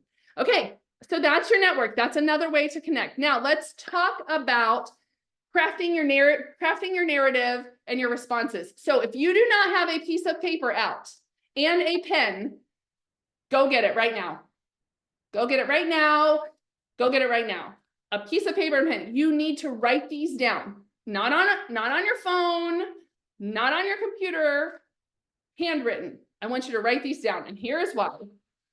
If you, I asked this in the last time I taught, so if you were in there, you already know the answer. Let me ask you, when you hear something or see something, what is the percentage of information you retain when you just hear something? When you don't write it down, put your answer in the chat, a percentage. What is the percentage of information we retain if we hear, but don't write anything down on anything? What is that? 10 to 15, 15, good. Any other guesses? Yeah. The data tells us 15 to 20% is what we retain. Some of us, like myself, it's probably even less, because I get distracted so easy. I can be listening to something, but then I'm also, my kids are running through, I'm working on a PowerPoint. I'm so bad at this. Especially if I'm listening to a meeting, and I'm all over the place. So I'm like, I have no idea what that meeting was even about. So I have to go back and look at stuff if I am doing that in the meeting. When I'm talking to my family or a friend, I have to take my phone and either put it completely on silent, put it in my purse away from me, get it off the table. Like, I can't even see a notification because I get distracted. And then I'm sure my family or my kids feel like I'm not engaged with them. So, and I don't retain what they're saying to me. So if one of my kids comes in from school, they usually come in and will pop in my office and wave. And if I'm on a call, they know I'm not going to talk to mom now. But when I do have a minute, they'll come in my office, or I'll go see them, and I'll sit and look directly at them and have a conversation, because, you retain a lot more that way, and it shows you care. Okay. So we're about 15-ish, 20%. What do you think is the percentage that we retain when we hear it and we write it down on our computer, or we write it down on our notes app, or we text it to ourselves, but we put it somewhere digitally? We type it out. What do you think is the percentage of information that we retain? Great. Good guesses. And Roger, you are correct. Right around 40%. Right around 40% is what we retain when we hear something and we type it out. I do tons and tons and tons of interviews every week. And as people are talking to me, I'm typing it out in my system, my database, so I capture all the notes. I cannot tell you how often a hiring manager will come back to me and say, Jessica, last month you recommended this candidate to me. We've been interviewing them. We like them. Can you tell me what you meant by this and this? And I will, first thing I say is, hang on, I need to go look at my notes on the system and see what I said, because I don't recall. I don't recall. I interview so many people, I don't recall, but I get all the notes down so that when I can go back and look, I will remember. Okay, so about 40%. Then how much do you think you remember if you hear something and then you actually write it down on a piece of paper, you know, like the olden days? How much do you think you remember if you actually write it down? What do you think that number is?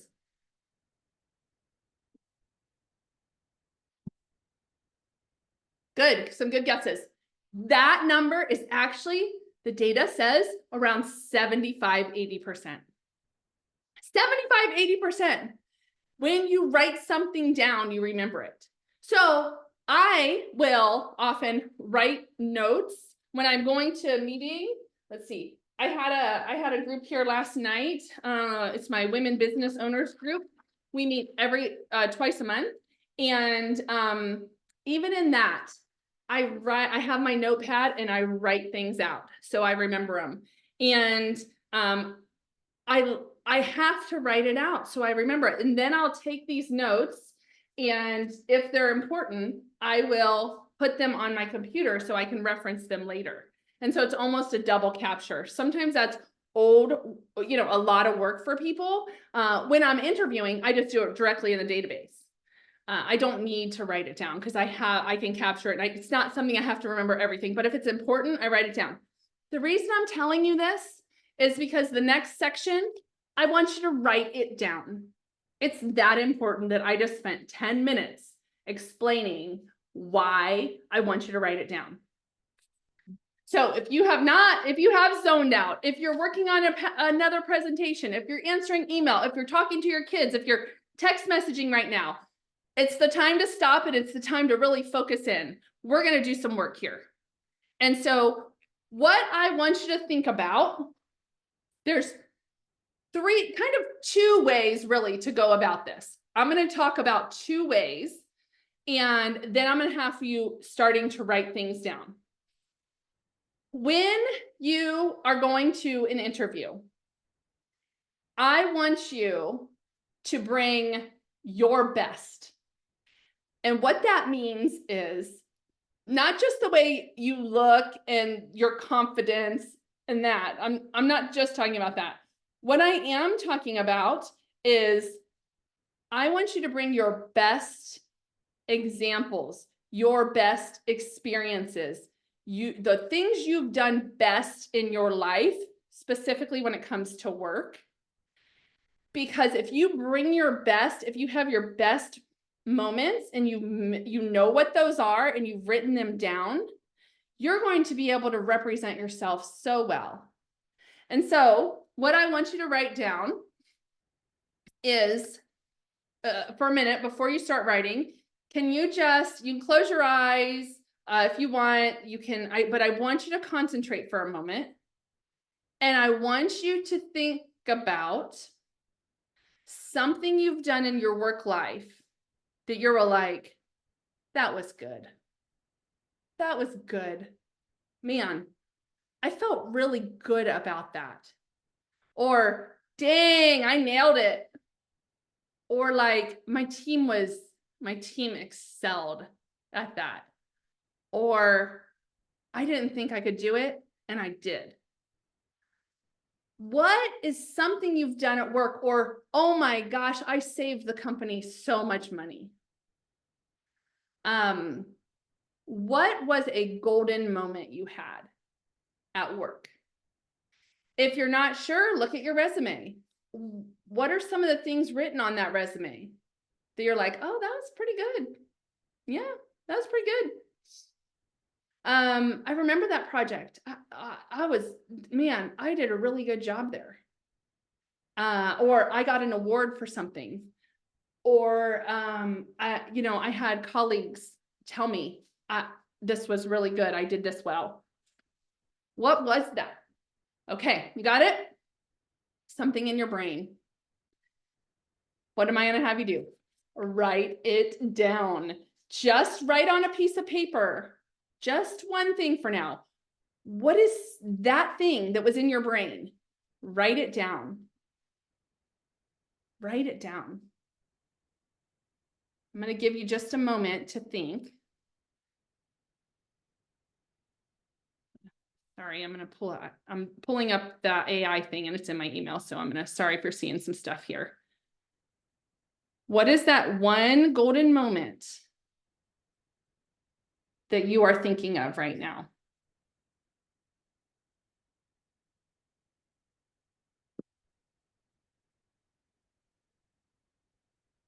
That you nailed it. You did a great job.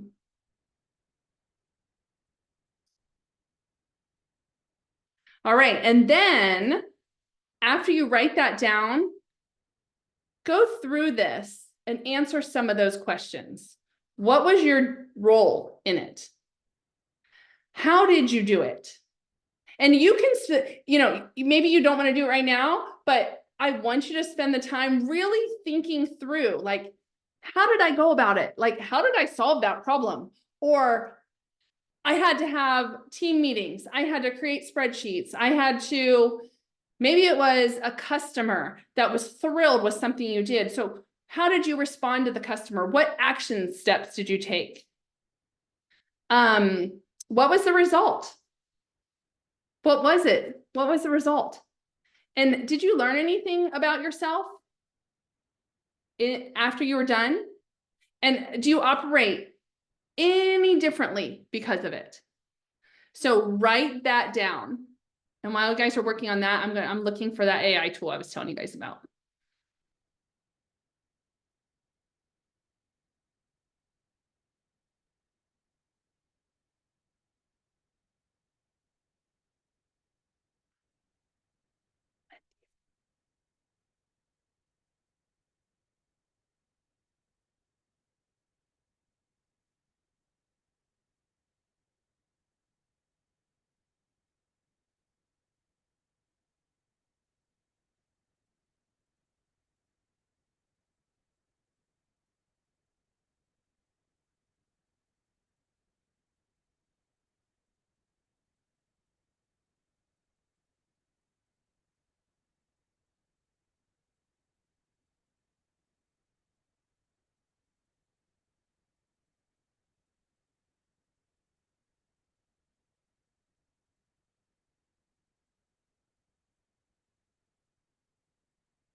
Okay.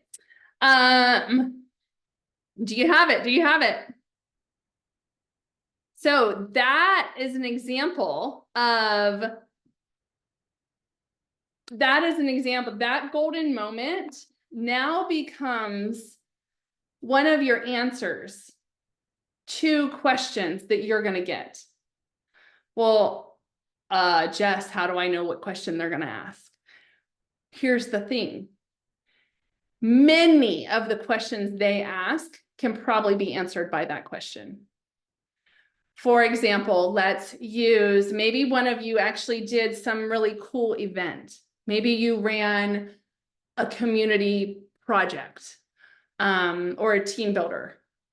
Maybe you did something like that. Well, when somebody asks you a question, like, tell me about a time you had to have a difficult conversation with somebody. And you look down, because you're going to bring a piece of paper into your interview that has a list of your 10 golden moments, or I'm going to show you another process, your 10 examples. You're not going to have them detailed out. Maybe you'll just have a line, and maybe one of my lines says community outreach project at Intel. That's one of my examples. So one of the questions might be, tell me about a time you had to have a difficult conversation with somebody. Well, your eyeballs will go back and look at your list, and you see that community outreach project, and you remember this one gal, her name's Jill, that was a pain in your butt, and you had to micromanage her because she wouldn't do anything. She was lazy, but she was part of the project. And so you're like, oh my gosh. Okay, so let me tell you about this time I was running this project. It was a community outreach project. We were integrating some computers at Intel for a STEM project in a Boys and Girls Club. And I was leading this project, and I pulled together a team. Some of the team was given to me by other people, by other departments, and some were on my team and I got to pick. And so we were implementing this. And when we were working with a client, I had one of our project team members, Jill, got into an argument with them around where we were going to implement or where we were going to set up all the computers.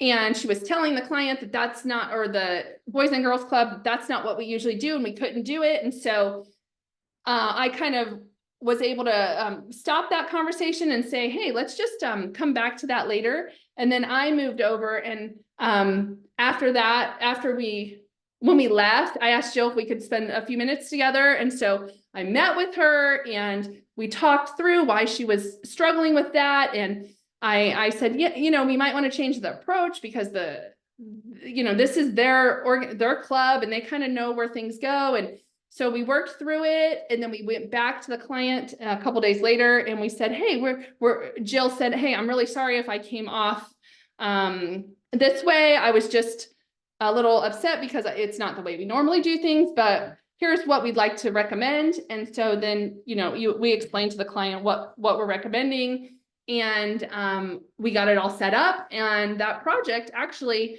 was under budget, and we hit the timeline, and the kids were thrilled. We got to do this great big grand opening. Okay, so I just answered a question based on just a line that I had put on my piece of paper as a memory, as a golden moment. And so I never had to memorize a question. That specific example can be used for so many questions. Maybe they asked you a question, can you tell me a time you were very detail oriented? I can use that example because I had to put the project team together in spreadsheets, and maybe a time when you had to work with a team. I can use that example. There are so many questions that one example can answer. And so if you write down on a piece of paper, you work through this and you come up with 10 golden moments and you've written them out and you're like, oh yeah, I remember when I did this and this was my job and this was the responsibilities and this was the result. You write those down. And then when you go into the interview, you just have a line to remember to trigger your mind about it. Then you tell the story because you already wrote it down and you're going to remember it because you know yourself, but then you're remembering what you did because you're writing it, you wrote it all out. And when they ask you, you just see that line and then you can tell them the story. You're not going, oh man, I don't know. I can't really think of anything right now. I don't really ever have anyone difficult that I work with. And I don't know if somebody difficult, I'm not really an arguer. So I would just kind of maybe sit down and talk them through it and we would be fine. I'm always fine with everyone. That is a terrible answer. Terrible. And it will not get you moving forward. When you answer questions, give specifics. Give the situation, what you did, how you resolved it, and what you learned. All of those. Give the example. Because again, a company hires you based on what you have done previously because it is an indicator of what you can do in the future. I want you guys to really absorb that because I think so often people don't really understand what that means. And I want you guys to really understand that people hire you because one of the reasons they believe you can do the job because your examples and the previous work you've done, if you can show the previous work you've done, it is a predictor to them of the work you can do in the future. So if you are saying, here is what I would do in that situation, you're not giving them something that you've done in the past that is a predictor for the future. Instead, you're giving them the idea that you've never dealt with a hard situation before. You've never dealt with anything like this. And so you're kind of thinking, maybe I would do this. Terrible answer. The best answer is an example that is a predictor of the future because it's something you've done before. So that's a golden moment. And I want you to really think through your golden moments. Now, another way to think about this, and some of you may have seen this, is called the STAR model. The STAR model is an exceptional way to create these answers also. The STAR basically stands for situation, task, action, and result. You might have also heard of PAR, which is problem, action, result. Sometimes the T and the A kind of get merged together, task and action. So describe the challenge and then elaborate on your specific action.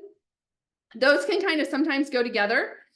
So either one, think through the STAR model or the PAR, but thinking back to when I had you think through kind of a golden moment.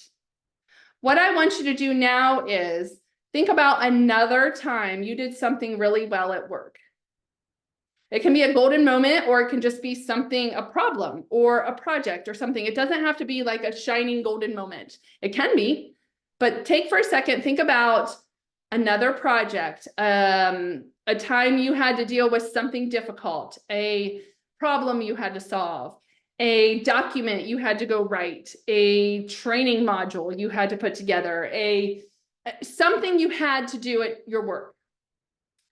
And again, get that piece of paper, write that down. What was it?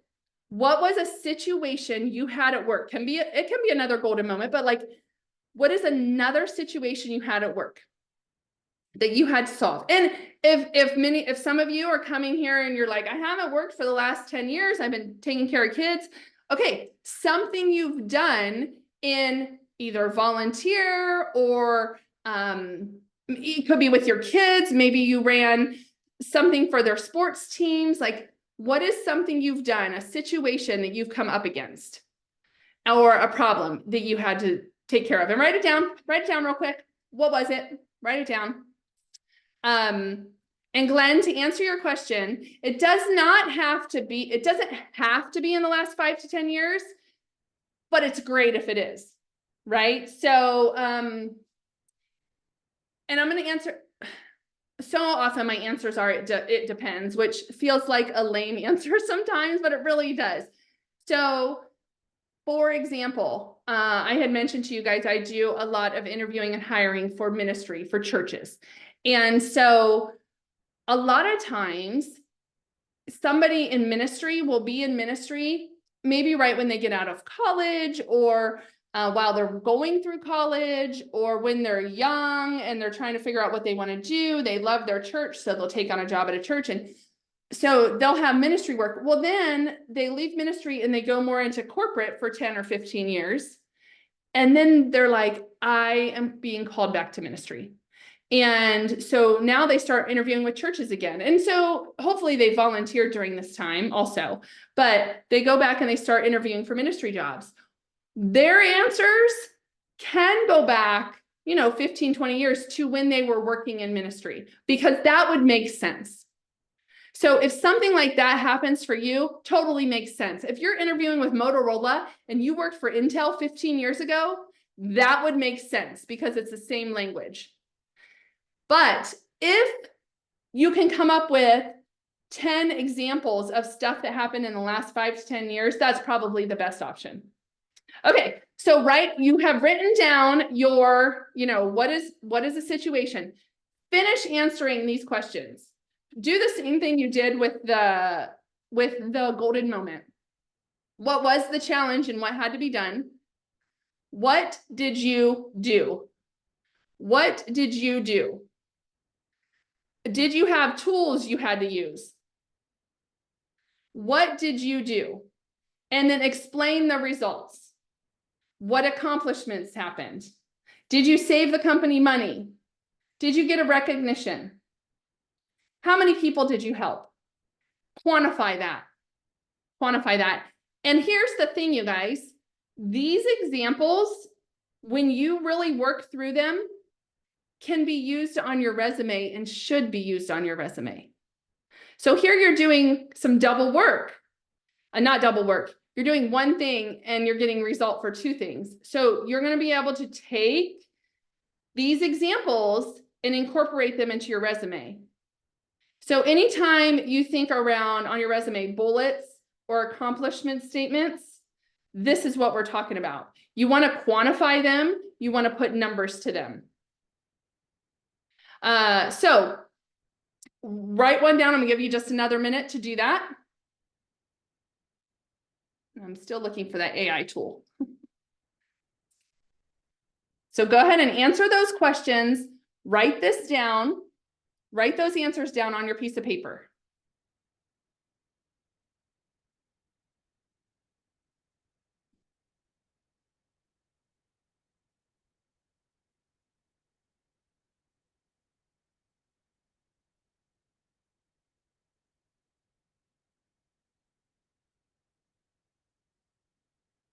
And I'm going to go ahead and go up one also because this one had a little bit of a different explanation on it.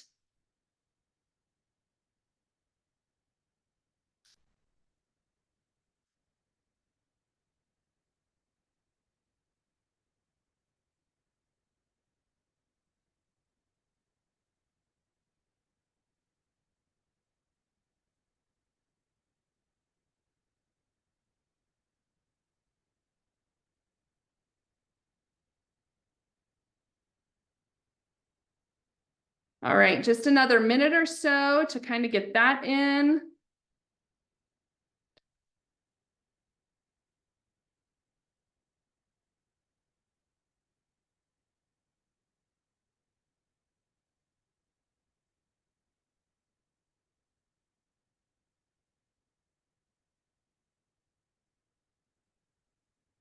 And I found it finally. I found it. Okay. So you should have at least 2 examples now of a golden moment or a star moment. What I want you to do, your homework for this workshop that I hope you will take seriously is to come up with 10.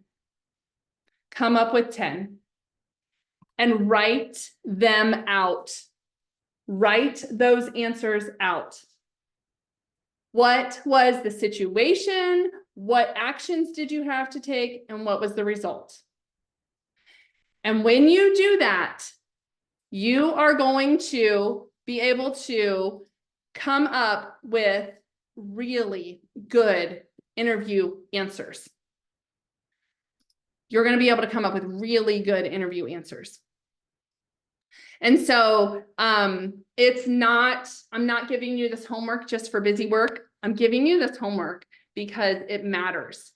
It will help you update your resume and it will help you in your interviewing. Maybe you have some really, really good accomplishment statements on your resume already. Then you can skip a step. You can go over to your resume and again, take a pen and paper and write out some of your accomplishments, but then dig into them. Write down what actions did you have to take? What was the issue? What was the situation? What was the result? Write all those out because that will then tuck in your memory when you go into an interview and you can ask those questions. Okay. So that is the STAR model, and that is what I recommend you do. And again, you need to have 10 of them because likely somewhere in your interview, when every question that they bring to you, your answer is going to be answered with one of those 10. Iris, flashcards would be okay, but I would prefer like a notepad. Hang on one sec, I'll show you. Okay. Even a notepad like this, where, you know, just a typical notepad where you can just write down the 10. Something that you can take notes on. It can be something like this. It can be a nice binder. It can be a notepad like this, where you just, you know, you open it up and you have your 10 sitting in front of you. anything like that. I think flashcards would be, if you're flipping through those, those might be distracting. So if you just have a list, perfect. That would be perfect. Let me see if I have anyone else that had other questions. Okay, so bring that piece of paper, that notepad into the interview so that because we all get nervous going into interviews, and I don't want you to feel like you have to memorize stuff. You should not have to memorize stuff. You know you better than anyone. And even if when you tell the story, you don't get all the details exactly right, they're never going to know. They're never going to know. Like if I was telling you that story about having a hard conversation, and I said her name was Kim, but I actually couldn't remember her name, and her name was actually Julie, they're never going to know. You're not going to lie. Never, I would never lie. But like, if there are some details you're not exactly 100% sure on, it's okay. It's okay. But you want to write those out ahead of time so they can get, 80% of it you'll remember. And then probably more because you did the work. It was you. So now you're just trying to remember those projects that you did, those things you took on. All right. So before I jump in, okay. Yeah, I'm going to go ahead and go into this, and then I'll go back over to the AI thing I wanted to show you guys. These are a couple questions that you are likely to get. So again, I told you, we're flipping the switch. Do not memorize hundreds of questions and try and come up with answers, and then try and tuck all that in your brain so that when you go into an interview and they ask that particular question, you'll remember your answer. Because what will happen is you'll go, oh my gosh, okay, what's the example? And it's almost like this fear comes over us. So instead, you're going to write down your answers already, your 10 examples, so that when they do ask you, you can look down at your examples and one of them will be a good answer for the question. So that's flipping the switch. And I also understand that there are some questions that are almost always asked. So these are the type of questions that I'm talking about. A couple questions that you're like, you want to kind of have ready. Again, you don't have to memorize stuff, but you do want to write down some things. So tell me about yourself. And Kevin, we still have another hour, so I am going to jump into this stuff. So tell me about yourself. What they're talking about here is not necessarily tell me your life, right? What they're saying is, what they're looking for, rather, is, are we going to like you? Do you fit here? That's what they're kind of wanting to know. So I was interviewing this guy a couple years ago now, but I'll never forget him. And I almost always start my interviews with, tell me about yourself, or I'll say something like, hey, tell me about your experience in this area. And then I just let them talk, because I cannot tell you guys how many people talk themselves out of the job on the first question. This question, tell me about yourself. Because what happens is people start to ramble. And you need to tighten it up. Okay? You don't need to ramble. You don't need to give every detail. Even when I gave you guys that example of tell me about a time you had a difficult conversation, I told you about an entire event, community outreach event, and that answer was 3 minutes, maybe. That's a really good length to answer a question because it gives enough detail, but you don't start rambling. And that story that I told you was completely fake. It was made up. You should never do that. But that was just an example of how to answer. So tell me about yourself, kind of the same thing, a couple minutes. And what I would do is Malcolm, you can use your elevator speech for that. If you kind of have a good one that you like, absolutely, you can use that. But tell me about yourself. What I love about this question is they do want to learn a little bit about you. So you do want to say, hey, I spent, if this was me answering, I would say something, and I was interviewing for maybe a job as one of my favorite jobs I ever had was when I was learning how to speak, and I had to train different departments all over the world how to teach our leadership courses. And this was when I was with Intel. And so it was the first time I ever had the opportunity to speak in front of people, really. And when I was taking on that job, I actually didn't know that part of the job. I thought I was just managing a system, database of trainers and instructors that I was sending them out to teach. But what I learned was part of my job, and a huge portion of it was I was training those trainers how to teach the courses. So I got sent all over the world.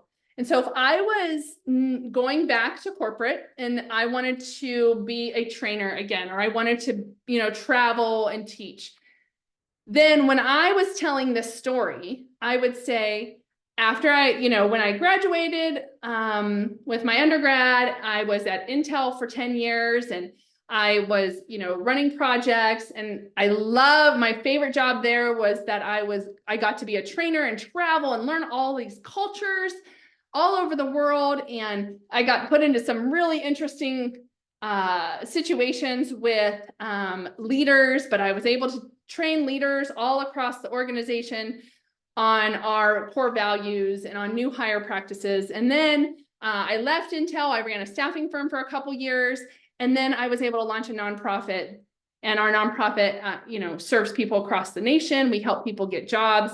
We provide resources, and I am looking to move back into corporate America and spend the next 10 years or so really making an impact in helping educate trainers on how to have a healthy culture and how to train people.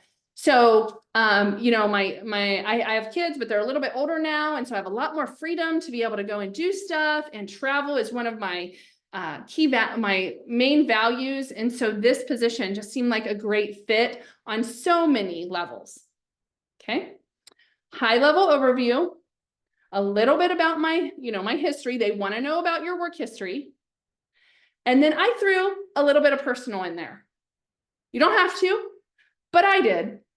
And you can, but do not ramble. Do not tell them all the details about your life. I can't tell you how many people have gone into this question and told me that things like, I'm divorced and I've been remarried, and my kids, and here's what I do on the side for hobbies, and So back to the guy I started telling you guys about. I interviewed him.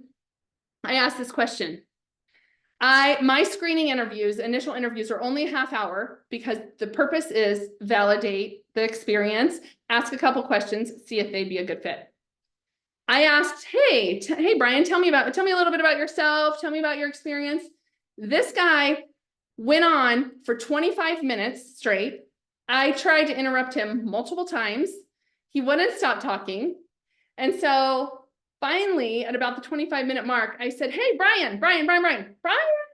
And he's like, oh yeah. I'm like, hey, I have 5 minutes left. So I am going to just wrap you up. And he's like, oh, okay. Sorry, I just want to make sure you had everything. And I was like, okay, well, then my next question, I asked that one question and I said, hey, Brian, I only have 5 minutes left. So I didn't get to ask my 5 other questions. I had 5 other questions. Instead, I asked my first question, and then I have one question I ask every interview. I ask, tell me about yourself. And I ask, why do you want to work here? Or why should we hire you? Those are asked every single time by me. And most people ask some version of this. So then I asked him, hey, why should we hire you? And he went on, but I had to cut him off again. 25 minutes to answer one question. No, they're not hiring you.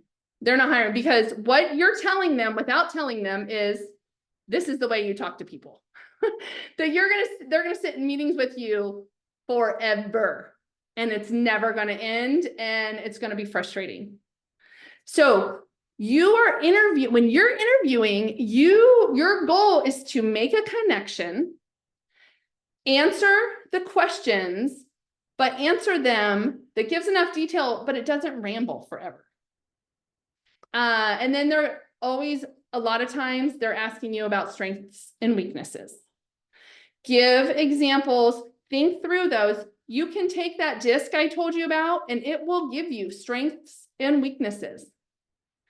And when you tell a weakness, when you go into that, I want you to come off as very emotionally intelligent. I want you to come off as a high EQ, with a high EQ, emotional quotient. And what that means is, if you say, you know, I don't really know what my weaknesses are. I can't really think of any right now. I really just do the job and I'm good at the jobs that I do. That tells them that you don't know yourself. So you want to have an answer here. And it's kind of one of those tricky, gray, weird parts, but you do need to come up with an answer. And I'll give you a quick example. I am on my assessments, and if you've ever taken the disc, if not, I hope you do, because it'll give you some great insight. I'm a high DI, so I'm driven, and I am, you know, I don't mind speaking in front of people. I'm fast moving, right? So all these things. But what I also have a high administrative component to my behavior, but administrative from a perspective of, I can kind of see how things go together. So almost like more strategy. But what I'm not is detailed, detail oriented, not at all. So I have strategy, I can organize things, but if you have me sitting there doing financials, and I have to do it, it's like 10 to 20% of my job is budgeting, managing budgets, all that stuff. And I know that about myself. So when someone says, what is your greatest weakness? I can say, you know what? I am not super detailed. It's one of the things I always have to be careful about.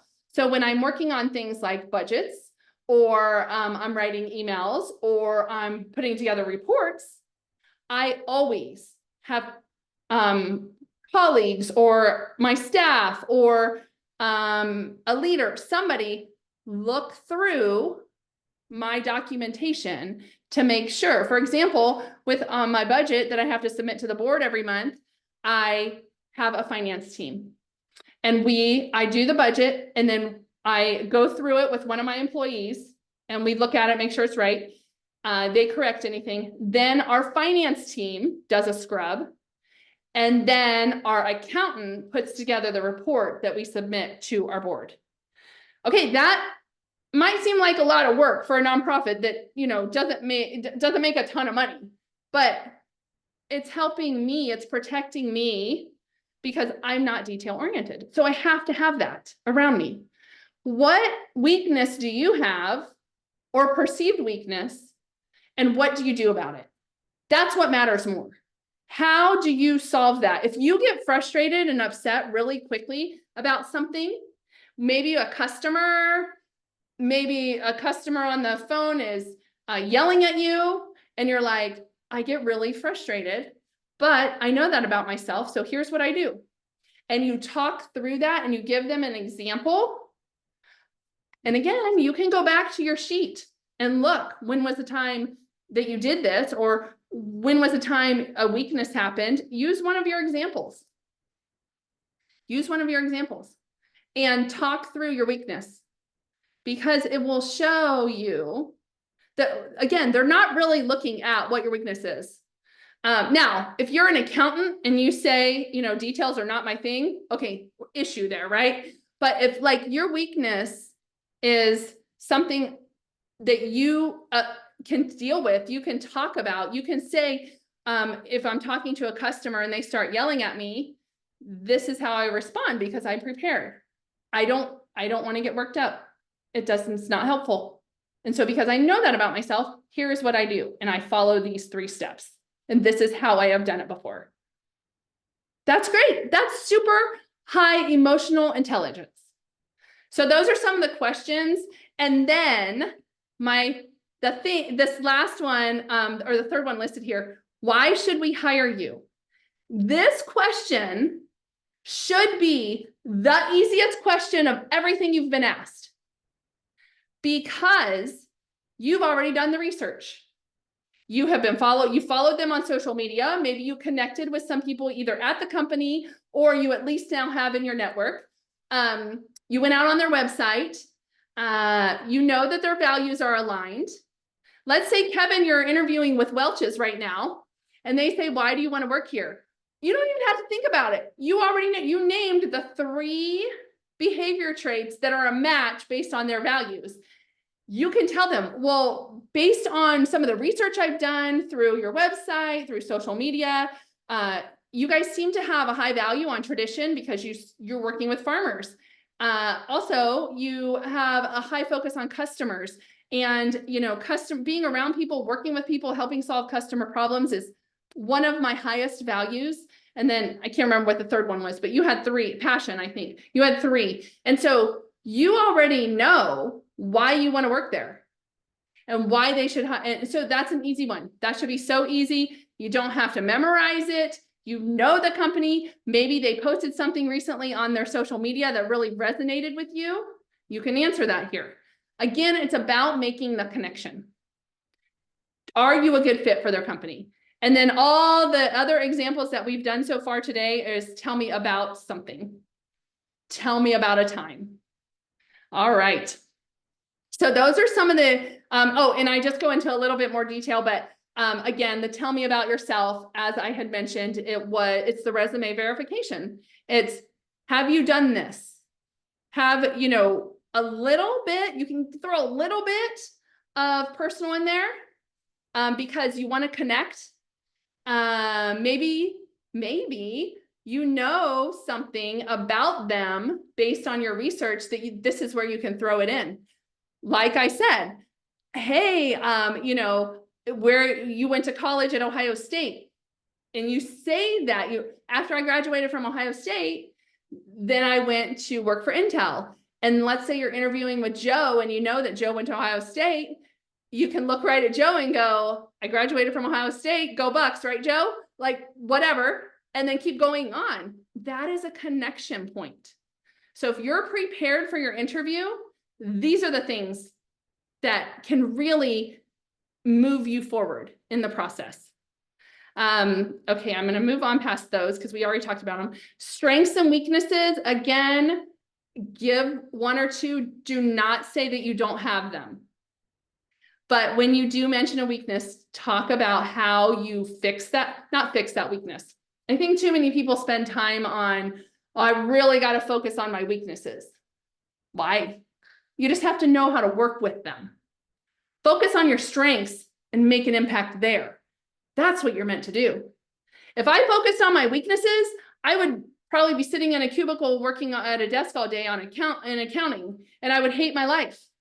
Instead, my strength is giving hope to people that feel sometimes no hope, or that feel stuck, or need some encouragement. Like, that's my focus. Why wouldn't I do that? I can figure out the weakness stuff.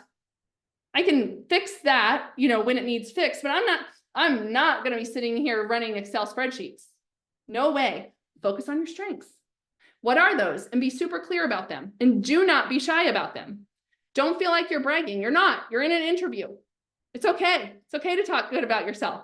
Oh, here, I did like this though. Some of the strength, here are some examples of some of words that are strength words. And again, you're going to go into ChatGPT and you're going to be able to ask what some of your strengths are. Based on your resume, maybe you can copy your LinkedIn profile, but ChatGPT gets to know you. I know some people that's scary, but if you have answers in ChatGPT, it'll get to know you. And then your DISC will also give you some strengths. And then same with weaknesses. You can ask, or you can go into your DISC and you can see specifically what some of your weaknesses are. And here are some examples of some things that maybe you are weak at.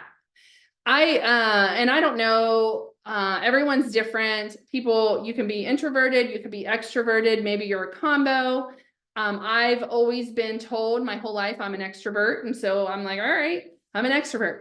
But over the past 5 years, I've gone through some pretty significant traumatic experiences over the past 5 years. And what I've learned about myself, or maybe I've accepted, is I'm actually have a lot of me as an introvert. After I run these events, after I speak to a room, I actually need to step away and just chill out for a while, and be by myself, be around no people, and kind of re-energize. That's very much an introverted trait.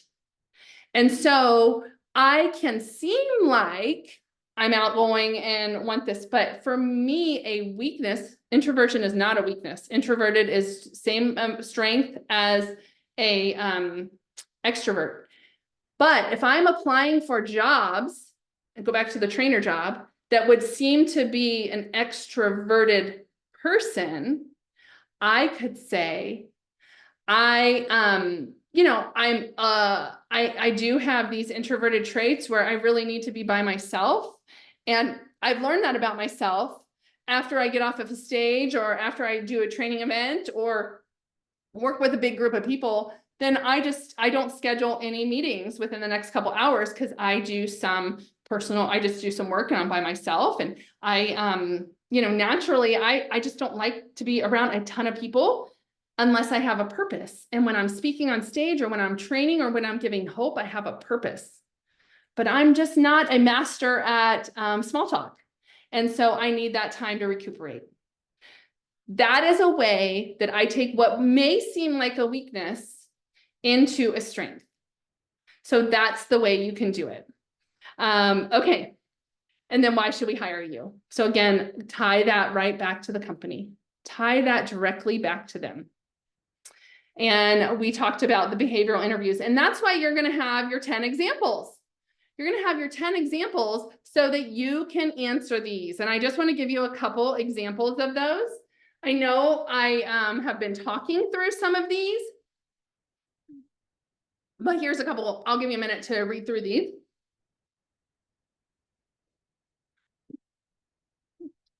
Give me an example of a time when you had to deal with strict deadlines or demands. That question right there. Remember my example about the community outreach project to the Boys and Girls Club with the computers? I can answer that with that question. It had a budget, it had a timeline, right? Let's see. Tell me about something you developed or coordinated that had to be exact. I can use that example again, but I can talk about how we had to download the software that was appropriate for kids, at the Boys and Girls Club.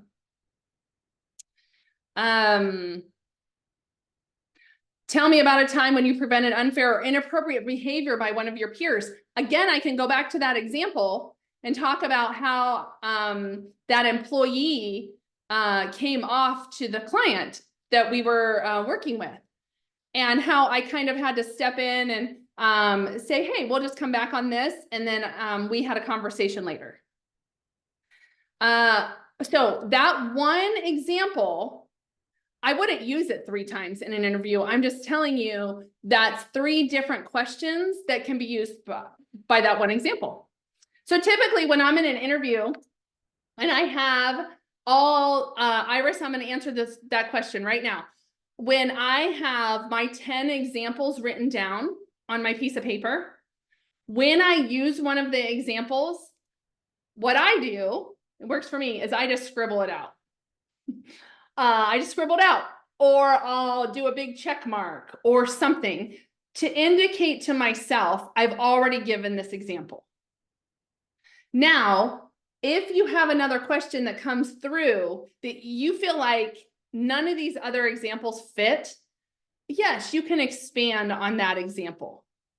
But I would recommend that you use other examples if possible. I would use other examples if possible. So if you can use just one, I would use one if possible per one example for interview. Now, if you go into another interview later, you can use the same list of examples. That's fine. Use them that way. And then, let's see, Glenn, I am going back. I think this is the slide you were asking about. Take a screenshot there if you'd like. So he had just asked me if I'd go back real quick. And so again, those 10 examples should be able to answer almost all the questions you get. And so you're not having to memorize anything. And then the behavioral interview questions, to recap, are answered by your golden moments or your star responses. And if you have not screen captured star yet, please screen capture this. I want you to screen capture this because I want to make sure that you really, really dive into these and answer these questions and write them down so that when you go into an interview, you will very easily be able to pick up and tell the story of whatever you're responding to. So make sure that you go through and you have these 10 responses and you get them down and you understand them. Now, I am going to send you guys the link for the playback. So you're going to be able to play this all back. You'll be able to see these slides. You'll be able to hear me talking. We do not send the PowerPoint out. There's intellectual property built into these slides, but it's going to be on a webinar. You can fast forward, you can pause it, whatever you want. So that will be coming out later today.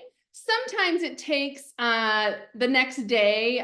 Depends how how fast Zoom is downloading and how fast YouTube is uploading. So that depends, but it will be posted. You will get the email today and it will be posted by tomorrow. It'll be loaded up. Okay. Now I'm going to give you some tips about at the interview as we wrap this up in the next 20 minutes or so. Let's talk about at the interview. I already told you to prepare ahead of time and bring your notes. So on your notepad, this notepad, you can either have that list of 10 written out, or if you want to print something and bring that piece of paper, totally okay. Totally okay. Bring a piece of paper, but you still want to have some type of notepad. Here's why. We get nervous at interviews. And so when someone is asking us a question, I recommend to you to write that question down as they're asking it. If they're saying, hey, Jessica, tell me about a time that you had to have a difficult conversation with someone. I'm going to write on my paper, and you can't read this because I have chicken scratch, but I'm going to write difficult conversation with someone right on my notepad. Because here's what happens. When we're answering questions and we hear this question and we're like, difficult conversation with someone. Now I'm going to tell them this story. This one's a fit. I'm going to tell them about this event I ran. And you start telling them about the event. And then your brain is like, crap, what was their question? You are giving them a good example, but you're trying to all of a sudden remember, what was their question? What am I trying to answer? If you wrote this little thing down, you make sure to incorporate that into your answer. You make sure to answer their question. So many people I've interviewed have been like, oh, shoot, what did you ask me? After they've spent 5 minutes talking, they're not answering my question. And so I'm having to come back and re-ask them the question. They don't remember, and I'm trying to help them get there. But if you write it down, it will make it much easier for you to answer, more succinct, and your interviewer won't feel like they have to keep asking you the same question different ways. Okay. All right. So bring a notepad, bring some copies of your resume. Now, I know you applied online. I know that online they have a version of your resume. What we don't know is in the room when they're interviewing you, did they bring a copy? And I also want you to have a copy of the resume that you submitted for that particular job. So when you are submitting your resume for a job, please save a copy of that resume. I usually just tell people, put it on your hard drive or however you save documents, and save that resume with the name of the company, the job title, and the date. Because if you do that, then when you get this interview, you can go to your documents and say, oh, okay, it was Intel, it was a project manager job. I can go to my documents and find that resume, Intel project manager, and then, you know, December 2024. And I can pull that resume and make copies of it. And then when I walk into the room, I have a copy. And if somebody needs it, I have a copy for them. People so appreciate it. Remember, when people are interviewing, they're interviewing typically a lot of people. And most people don't love interviewing. So if you're going to think like, you know, a hiring manager, I know some of you have hired before. If that candidate is making the interview easier for them, the hiring manager, imagine what they're going to be working with, how they're going to work. They're going to be like, oh my gosh, this person would be so easy to work with. They're thinking ahead. They care about others. So bring your resume if it's an in-person one. If you did a cover letter, bring the cover letter just so you remember, you know, what you said, or if somebody needs a resume, they have the cover letter with it. Again, cover letters are optional most of the time. A lot of managers don't look at them, but they're an option. You can use them if you prefer. Bring any interview notes, those top 10 stories. Maybe there's something you want to make sure you ask about that you saw on their social media and on their website. Maybe you can write those questions down. References. I always encourage people to bring your references. Now, most of the time, they're not asking for them, but they may, especially if they're trying to hire quickly. And so with references, you want to prep your references ahead of time. And when I tell you that, I mean, have a list of references that are two managers you know, you've worked for before, 2 colleagues you've worked with before, and if you've managed people, 2 people that have worked for you before, and then 2 personal. So I always recommend have 8 and ask them now before you ever have an interview, and say, hey, I'd like to use you as a reference. Is that okay? And then you have them written down so that you can give them when somebody asks. And then as soon as somebody asks for references, you've sent them off. Maybe they want all 8, maybe you only gave 3, whatever. You notify those references and you say, hey, I just gave your information to this company for this job. Here's the resume I use, and this is the information I want to make sure I would like for you to talk about. So you prep them, you know, for getting a phone call, because they, again, are there to, you want them to help you confirm getting the job. You don't want them to take away from you getting the job. So you want to bring your list of references, and then make sure you are clear on directions, how to get there, and turn off your phone. I do not mean just silence your phone. I mean, turn off your phone. Turn off your phone. If possible, don't even bring it in. Because that little notification that goes off when somebody calls, you might think it doesn't distract you, but we see your eyes and we wonder if you're thinking about that now. Leave it in the car if you can. Or if you took the bus or something, you can't, but turn it off. Then dress to impress. And in this one, if you can figure out based on their website, or maybe you know somebody that works there, how they dress normally, I would dress one step better than that. So let's say they wear jeans to work. That's the culture. Then put on a pair of pants, khakis, and a polo shirt. A pair of slacks and a nice shirt. So one step above. If you go to interview at a company like Intel, who most people wear It's business casual or jeans because of the fabs. And you come in a suit, they're going to be like, oh, this person doesn't really belong here. They wouldn't be comfortable here. Or vice versa. If they dress really nice and you come in jeans, same thing. They don't match. They're not a fit here. So one step is enough. Do not go overboard. Dress to impress means appropriately.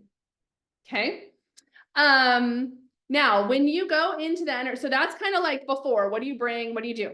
Then when you go into the interview, first impression matters. That you can land the job or not land the job in the first 2 minutes. And that is how you engage with them, how you talk. It really engage with everybody you come in connection with. So receptionist, person that holds the door for you, if someone does, anybody, say hi, look them in the eyes, talk to them, engage everybody, because oftentimes they are part of the interview process. You may not even know that. I only recommend arriving a few minutes early. Any more than 5 or 10 minutes early, and it can be distracting. So a couple minutes early, and then again, answer questions with the facts, with your stories. Milos asked me in the chat, how would you know how to dress appropriately? Look at their social media, look at their website, see if you can see any of their employees and how they dress. Some people will do a drive-by and will take a look and see when around 4 or 5 o'clock when people are leaving, what they look like. You can do that. A lot of companies, their parking lot is open. It's not like you can just pull in the parking lot for a little bit and see the kind of people that come out. Any of that works to find out how they dress. Or maybe you have a connection with somebody and you can ask them. On LinkedIn, you can even reach out to somebody on LinkedIn that works there and connect with them and say, I'm so excited, I have an interview and I'm just trying to figure out what to wear. Do you have any guidance for me? Seriously, guys, you can reach out and talk to people that way. So make sure that when you're walking in, you do have a connection with people. You are doing a handshake, you're looking at them, you're smiling. Be yourself and also smile, right? Not everyone likes to smile all the time. I get it. But everyone can pull off a smile when you're meeting somebody. We can smile. It says that it just looks smiling. I almost quoted Elf. So I want you, but smiling, like people like to see people that are happy. So, and they like to work with people that are happy. If you're coming off as a grump, there's not going to be a good chemistry match there. They're not going to want to hire somebody like that. That's going to, seem to be a complainer. Maybe you're not a complainer, but that's just kind of like the look on your face. We know people like that. Some people have that. It's nothing we can do about it, but smile helps move that all right away. So a little smile works. And what I mean by mirror the initial response, what I mean by that is sometimes when you walk into an interview, somebody will walk you in and they'll start to ask about you and how was your drive here? Do you have any questions? And maybe they'll say, oh my gosh, I had a hard trip today. I had to take my kids to school. And so they'll start this small talk with you. What I mean by mirror that response is if they're having small talk with you, please engage in that and have the talk with them, continue a conversation. Don't just shut it off, continue that conversation. But on the other hand, if they jump right into the interview questions, then do not try to go into small talk. Go into the interview questions. One of my for me, after doing thousands and thousands of interviews, my role in the interviewing process for a lot of my clients is the first screening and seeing if that person has the competence and if they would be a good character match. And I can typically do that in a half-hour phone call. And so I jump right in. I'm like, hey, thanks for joining me on the call today. And then I go right in to an explanation of the job. The company, or for me, it's ministry, a church. and what the job is. And I go right into it and I explain it. And then I'm like, okay, now can you tell me a little bit about yourself? Kind of give me an overview of your background. That is how I start an interview. I do not say, how are you today? How are you doing? What's going on? I do not start that way. I jump right into the questions. And so one of my biggest pet peeves is when a candidate, somebody I'm interviewing, tries to engage me in small talk. I'm not a small talk person. It's just not it's not one of the things I do well. And if I am interviewing back to back to back to back, often I will have 8 to 10 interviews booked every half hour, back to back to back. If this person tries to engage me in small talk, then I am going to be late to my interviews and it's going to domino effect. And so if they're trying to do that, it's not going to fit. And I'm going to probably say, hey, thanks for that, but I need to really jump into the interview. We only have 30 minutes. And it's going to feel awkward and weird, especially for them, because they're trying to be comfortable in an interview. So if they engage in small talk, engage in it. If they do not, don't try to do it, because it will actually work opposite. It will not build a connection. They will get frustrated. So that's what I mean by that. Now, when you come in on your paper, or if you're printing this out ahead of time, and you're typing it up and printing it out on your notepad or paper or printout, I want you to have a couple questions. Now, what I don't want you to do is have 20 questions and you start asking, and it's like they feel like you're drilling them. You don't want to do that, because when you go to an interview, you're probably not just going to have one interview. You're going to have multiple interviews along the way. And so come in with a couple questions. These are okay questions, the ones I have in front of you. But what I prefer more is, in your research that you're doing for the company, see are there some questions you have about some of the things that they're doing. So I saw that you have some projects around this new technology, and this department supports that technology. Can you tell me a little bit more about it? Or can you tell me about, I saw that you guys have a new factory coming in North Dakota. Why did you choose that location? And things like business questions. Because if you bring to them questions about the company, they're going to go, oh, they're doing research. They know who we are. They care about what we do. So I encourage you to really do when you do the research, those are the kind of questions you want to ask. These are okay. If you don't have any, these are questions. Screenshot this. These are good questions. But better is something to do with what they're doing in the business. All right. Here's what not to ask.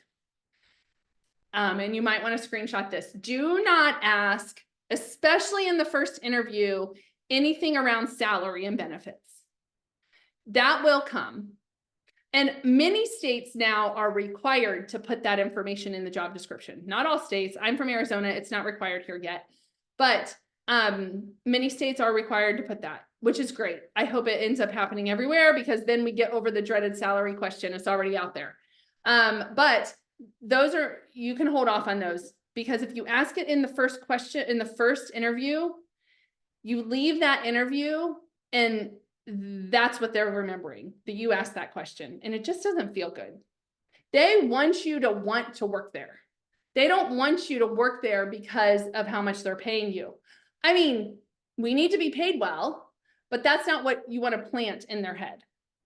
Also, anything like feeling high pressure, or let me use Welch's, Kevin, because this may hit.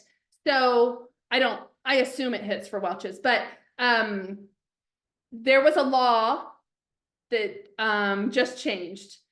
And there is a chemical called red dye number 3 that has been in our food since over 20 years. And so it's impacting a lot of food manufacturers. And I would not ask anything around that. How, hey, I heard this chemical is being removed. I know Welch's has some of this in some of their products. How are you guys handling that? That would be kind of a high pressure question and not appropriate in an interview. Now, go do research, figure it out. Maybe you can ask, hey, what are some of the challenges you guys are up against? Or with this job, what are some of the challenges I'd come up against? That would be okay. And maybe then they would tell you that. But you don't want to be aggressive around it. You don't want to be asking those kind of questions. And when I say questions that have already been asked, a lot of times people will come in with their list of 5 questions and just start asking them, and they've already been answered in the interview. And so don't ask them again, because they'll be like, oh, they're not even listening. They don't even listen to what we're saying. So, and then the worst question you can ask is, what is this job? Like, I can't, thanks for interviewing me, but I can't remember what I applied for. I've been applying to so many jobs. What is it again? That's terrible. So remember how I told you save your resume with the company name and the job title? I also recommend you save the job description with the same company name, with the same job title. And one can be, company name, job title, date, and then resume, company name, job title, date, and then job description. Because then when they call and they're like, hey, we're calling from Welch's and we'd love to do an interview with you. Do you have a few minutes? And you're like, oh, absolutely. Can you give me just 1 minute? I'm going to put my headphone on, my AirPods in. And they're like, sure. While you're doing that, you're pulling up your resume and you're pulling up your job description and it's right in front of you. So that can happen immediately. Most don't happen that way. Some do. Most are like, hey, we want to schedule this, but then you can pull up your job description. It's so helpful to have that information. And it shows them what you're doing and you really want to work there. And then just a couple last things. Be excited that you were invited to this interview. How would it feel? How would it feel if on your list, you are going to create a list. I hope you heard me say this. You're going to create a list of 10, I'd recommend 20, 10 to 20 companies that you want to work for.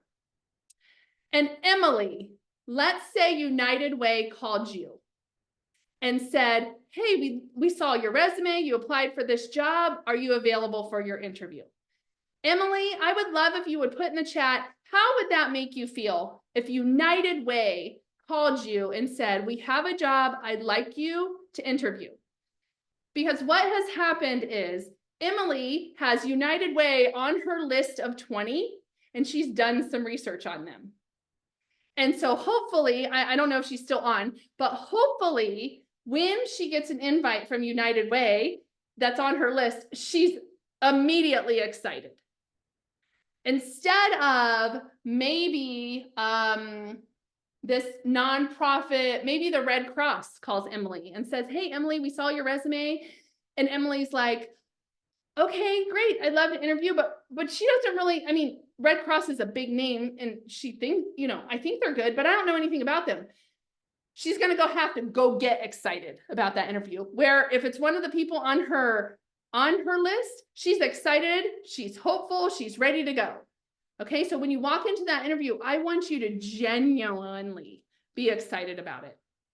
I want you to make sure you are engaged, that you come in confident, and the way that you're going to come in confident is you're going to know your stories. You're going to be like, they can ask me anything, and I've got my answers. I didn't have to memorize anything. I genuinely want to be here because this company I was targeting, and when they ask you, why do you want to work here? That can be part of it. I have been targeting this company for 3 months, and I have learned so much about you, and I am thrilled to be here today. Okay, so really engaging. And then the last thing here is You know you better than anyone. So let's say you forgot your notepad. You forgot your stories. You forgot your resume. You had to get out of the house too quickly. Your daughter, who's 3, threw up on you the way to school, daycare, whatever, it happens. I had to do a keynote talk one time and my zipper broke on my dress. And so I was in the bathroom with friends trying to put me together. Like, life happens. Regardless, you walk into that interview, and before you walk in, you just take a deep breath. You know you more than anyone else. Breathe and walk in there confidently because you got this, especially if you did the work. Especially if you did the work. And so go in there and be confident about it. And a couple things you can do to follow up here on an interview is, 1, follow up. Of the thousands of interviews I've done over the last 20 years, I get a handful of people that follow up with me. A handful. Hardly anyone sends a thank you note. A handful. So it's not just a thank you, it's a don't forget about me message. So within 24 hours, you send an email or a LinkedIn message. Email is absolutely appropriate. It does not need to be a letter. If you're a letter writer, great, do it. But so many people work remote, they're not in the office, they may not get it for weeks, they don't check mail. So even if you send a handwritten letter, card, whatever, I would still send a LinkedIn message. LinkedIn is my preference, or an email. If it's on a whole bunch of people's calendars and you have the calendar notice, you can even reply to that. But I like it individual. And then when you're sending the thank you note, send the thank you for your time, the appreciation part, but also include 1 or 2 lines about something you thought about, or reconfirm why you want to work there. Reconfirm, what something you heard in the interview. Reconfirm why it's a good fit for you. And so definitely connect on LinkedIn. If you did not do it ahead of time, then make sure you do it on the, after the interview. And then think through it. What did you feel prepared? Do you feel like your answers were concise? Did you come off as confident? What went well, what maybe stumped you a little bit? And then if you don't get that job, it's okay, because you'll use it to do an even better job the next time, because now you have a process. Now you know what to look for. And now you have something to evaluate yourself on, how you did. So that's what we did today. We really talked through what the hiring process looks like, the interview cycle, research, crafting your narrative, what it looks like at the interview, and then some post-interview strategy. So what I want you to do right now is, in the chat, write down one thing you took from today that you can implement that will help you take a huge step forward in your next interview. Write it down in the chat. What is one thing you can do? Great. The STAR method, having confidence, Roger. And that confidence so often comes from being prepared, knowing the company, wanting to work there, knowing about yourself, the steps you've taken, keyword search, taking notes in interviews. Absolutely, absolutely. Preparing and not rambling, pulling it in. That's right. Responding on LinkedIn. Great. Golden moments, notepads. You guys, great, good stuff. Alyssa, you do not need to memorize. Party celebration. We're not memorizing anymore. We are preparing. No reason to memorize. No reason to memorize. Awesome. All right. I want to go through a couple things and then I'm going to jump off over into my browser real quick and show you guys that tool that I was talking about that I found it. So again, this program is grant funded through Arizona at Work Pinal County. So originally created for Pinal County residents. This is for Pinal County residents, but because we went virtual, we are able to provide services to whoever would like to join these calls. So thank you so much, Arizona at Work, for providing these services. If you did not check in when we started, we're going to drop the URL one more time and have you check in for attendance. It will give us your email and it will give us the fact that you are here. And that's how we do these grants and keep them coming and continue to provide the services. So Wendy just dropped the check-in URL. If you have not checked in, please do so. We have a slew of these workshops coming up. And so here's our rest of January and the February schedule. Someone was asking me earlier about resumes and asking more in-depth questions about resumes. If you can make this workshop on Tuesday, please do. Lori Norris is teaching this. She teaches our resume workshops. She's phenomenal. And she will help you craft a resume that's going to get through the applicant tracking software. And then on the 29th, I'm actually teaching where the jobs are. So we're going to talk about industries that are trending. We're going to talk about what growth looks like and some trends we see in the workforce. And then we have another job search essentials. This networking and branding one we're doing in February. This is one that's only happens about quarterly. So if you want to learn a process for networking and how to brand yourself, that is a workshop you need to attend. Again, free, but I am walking you through how to network. And you guys, I didn't tell you this at the beginning because I usually just share this in the networking one, but when I started this organization 15 years ago, I hated networking. Hated walking into a room and handing out my business card and trying to do an elevator pitch. Hated it. It was like the worst thing in the history of the world to me. But I learned that networking is really building a connection, building a friendship, a relationship, finding a connection point, and that changed everything. So in going from someone who hated networking to running one of the largest networking associations in the United States, it's shocking to me that happened, but it was because I learned how to do this, and I want to show you how to do this. It's a simple process, and networking is a way that you're going to be able to find your next position. So Career Connectors is here to serve you. We work with job seekers, employers, and service providers to provide the services. Here are two of our events coming up. We do these workshops, but then we have these bigger events, and again, virtual, but we have a couple keynote speakers coming in on February 6th on how do you measure your impact and demonstrate your value. And then on March 6th, we're doing a resume panel with 3 experts that know resumes really, really well. And so we do a great panel with them. It's really engaging and insightful.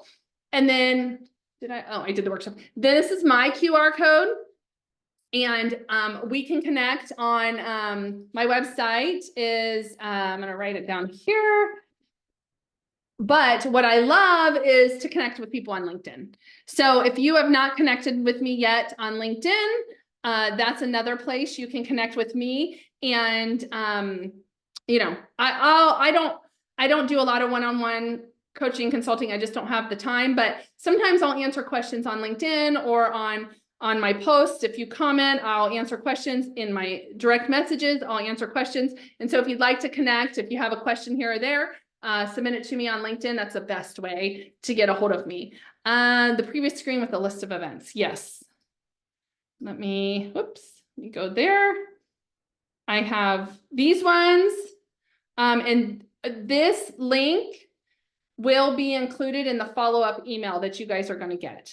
So you're going to get a follow-up email, and it'll include, you can screenshot this, or you can just go to careerconnectors.org and click on events.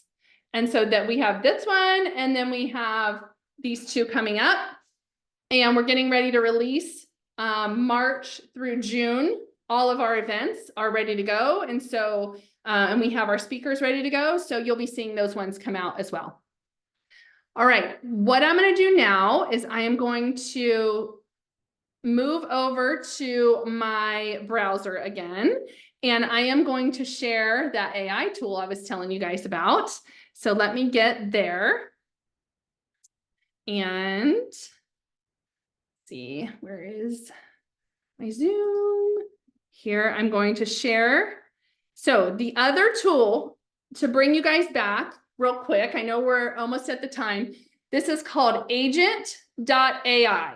So I will drop this in the chat and in just a minute. So what this does is you can go into here and do some research for people. So I think you do have to create an account. You have to sign up for free, but I wanted to show you what it looks like. So then you get into this page once you create an account. Again, it's free. I'm sure there's a paid version, but I use the free version. So if I am interviewing with somebody or meeting with somebody, I was meeting with a speaker we have coming out last week. She's going to be speaking at, I think, our May event.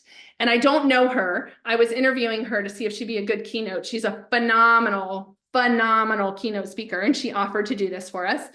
So her name is Lethea Owens, and her company is Game Changers. So I put her name in here, and I put her company name.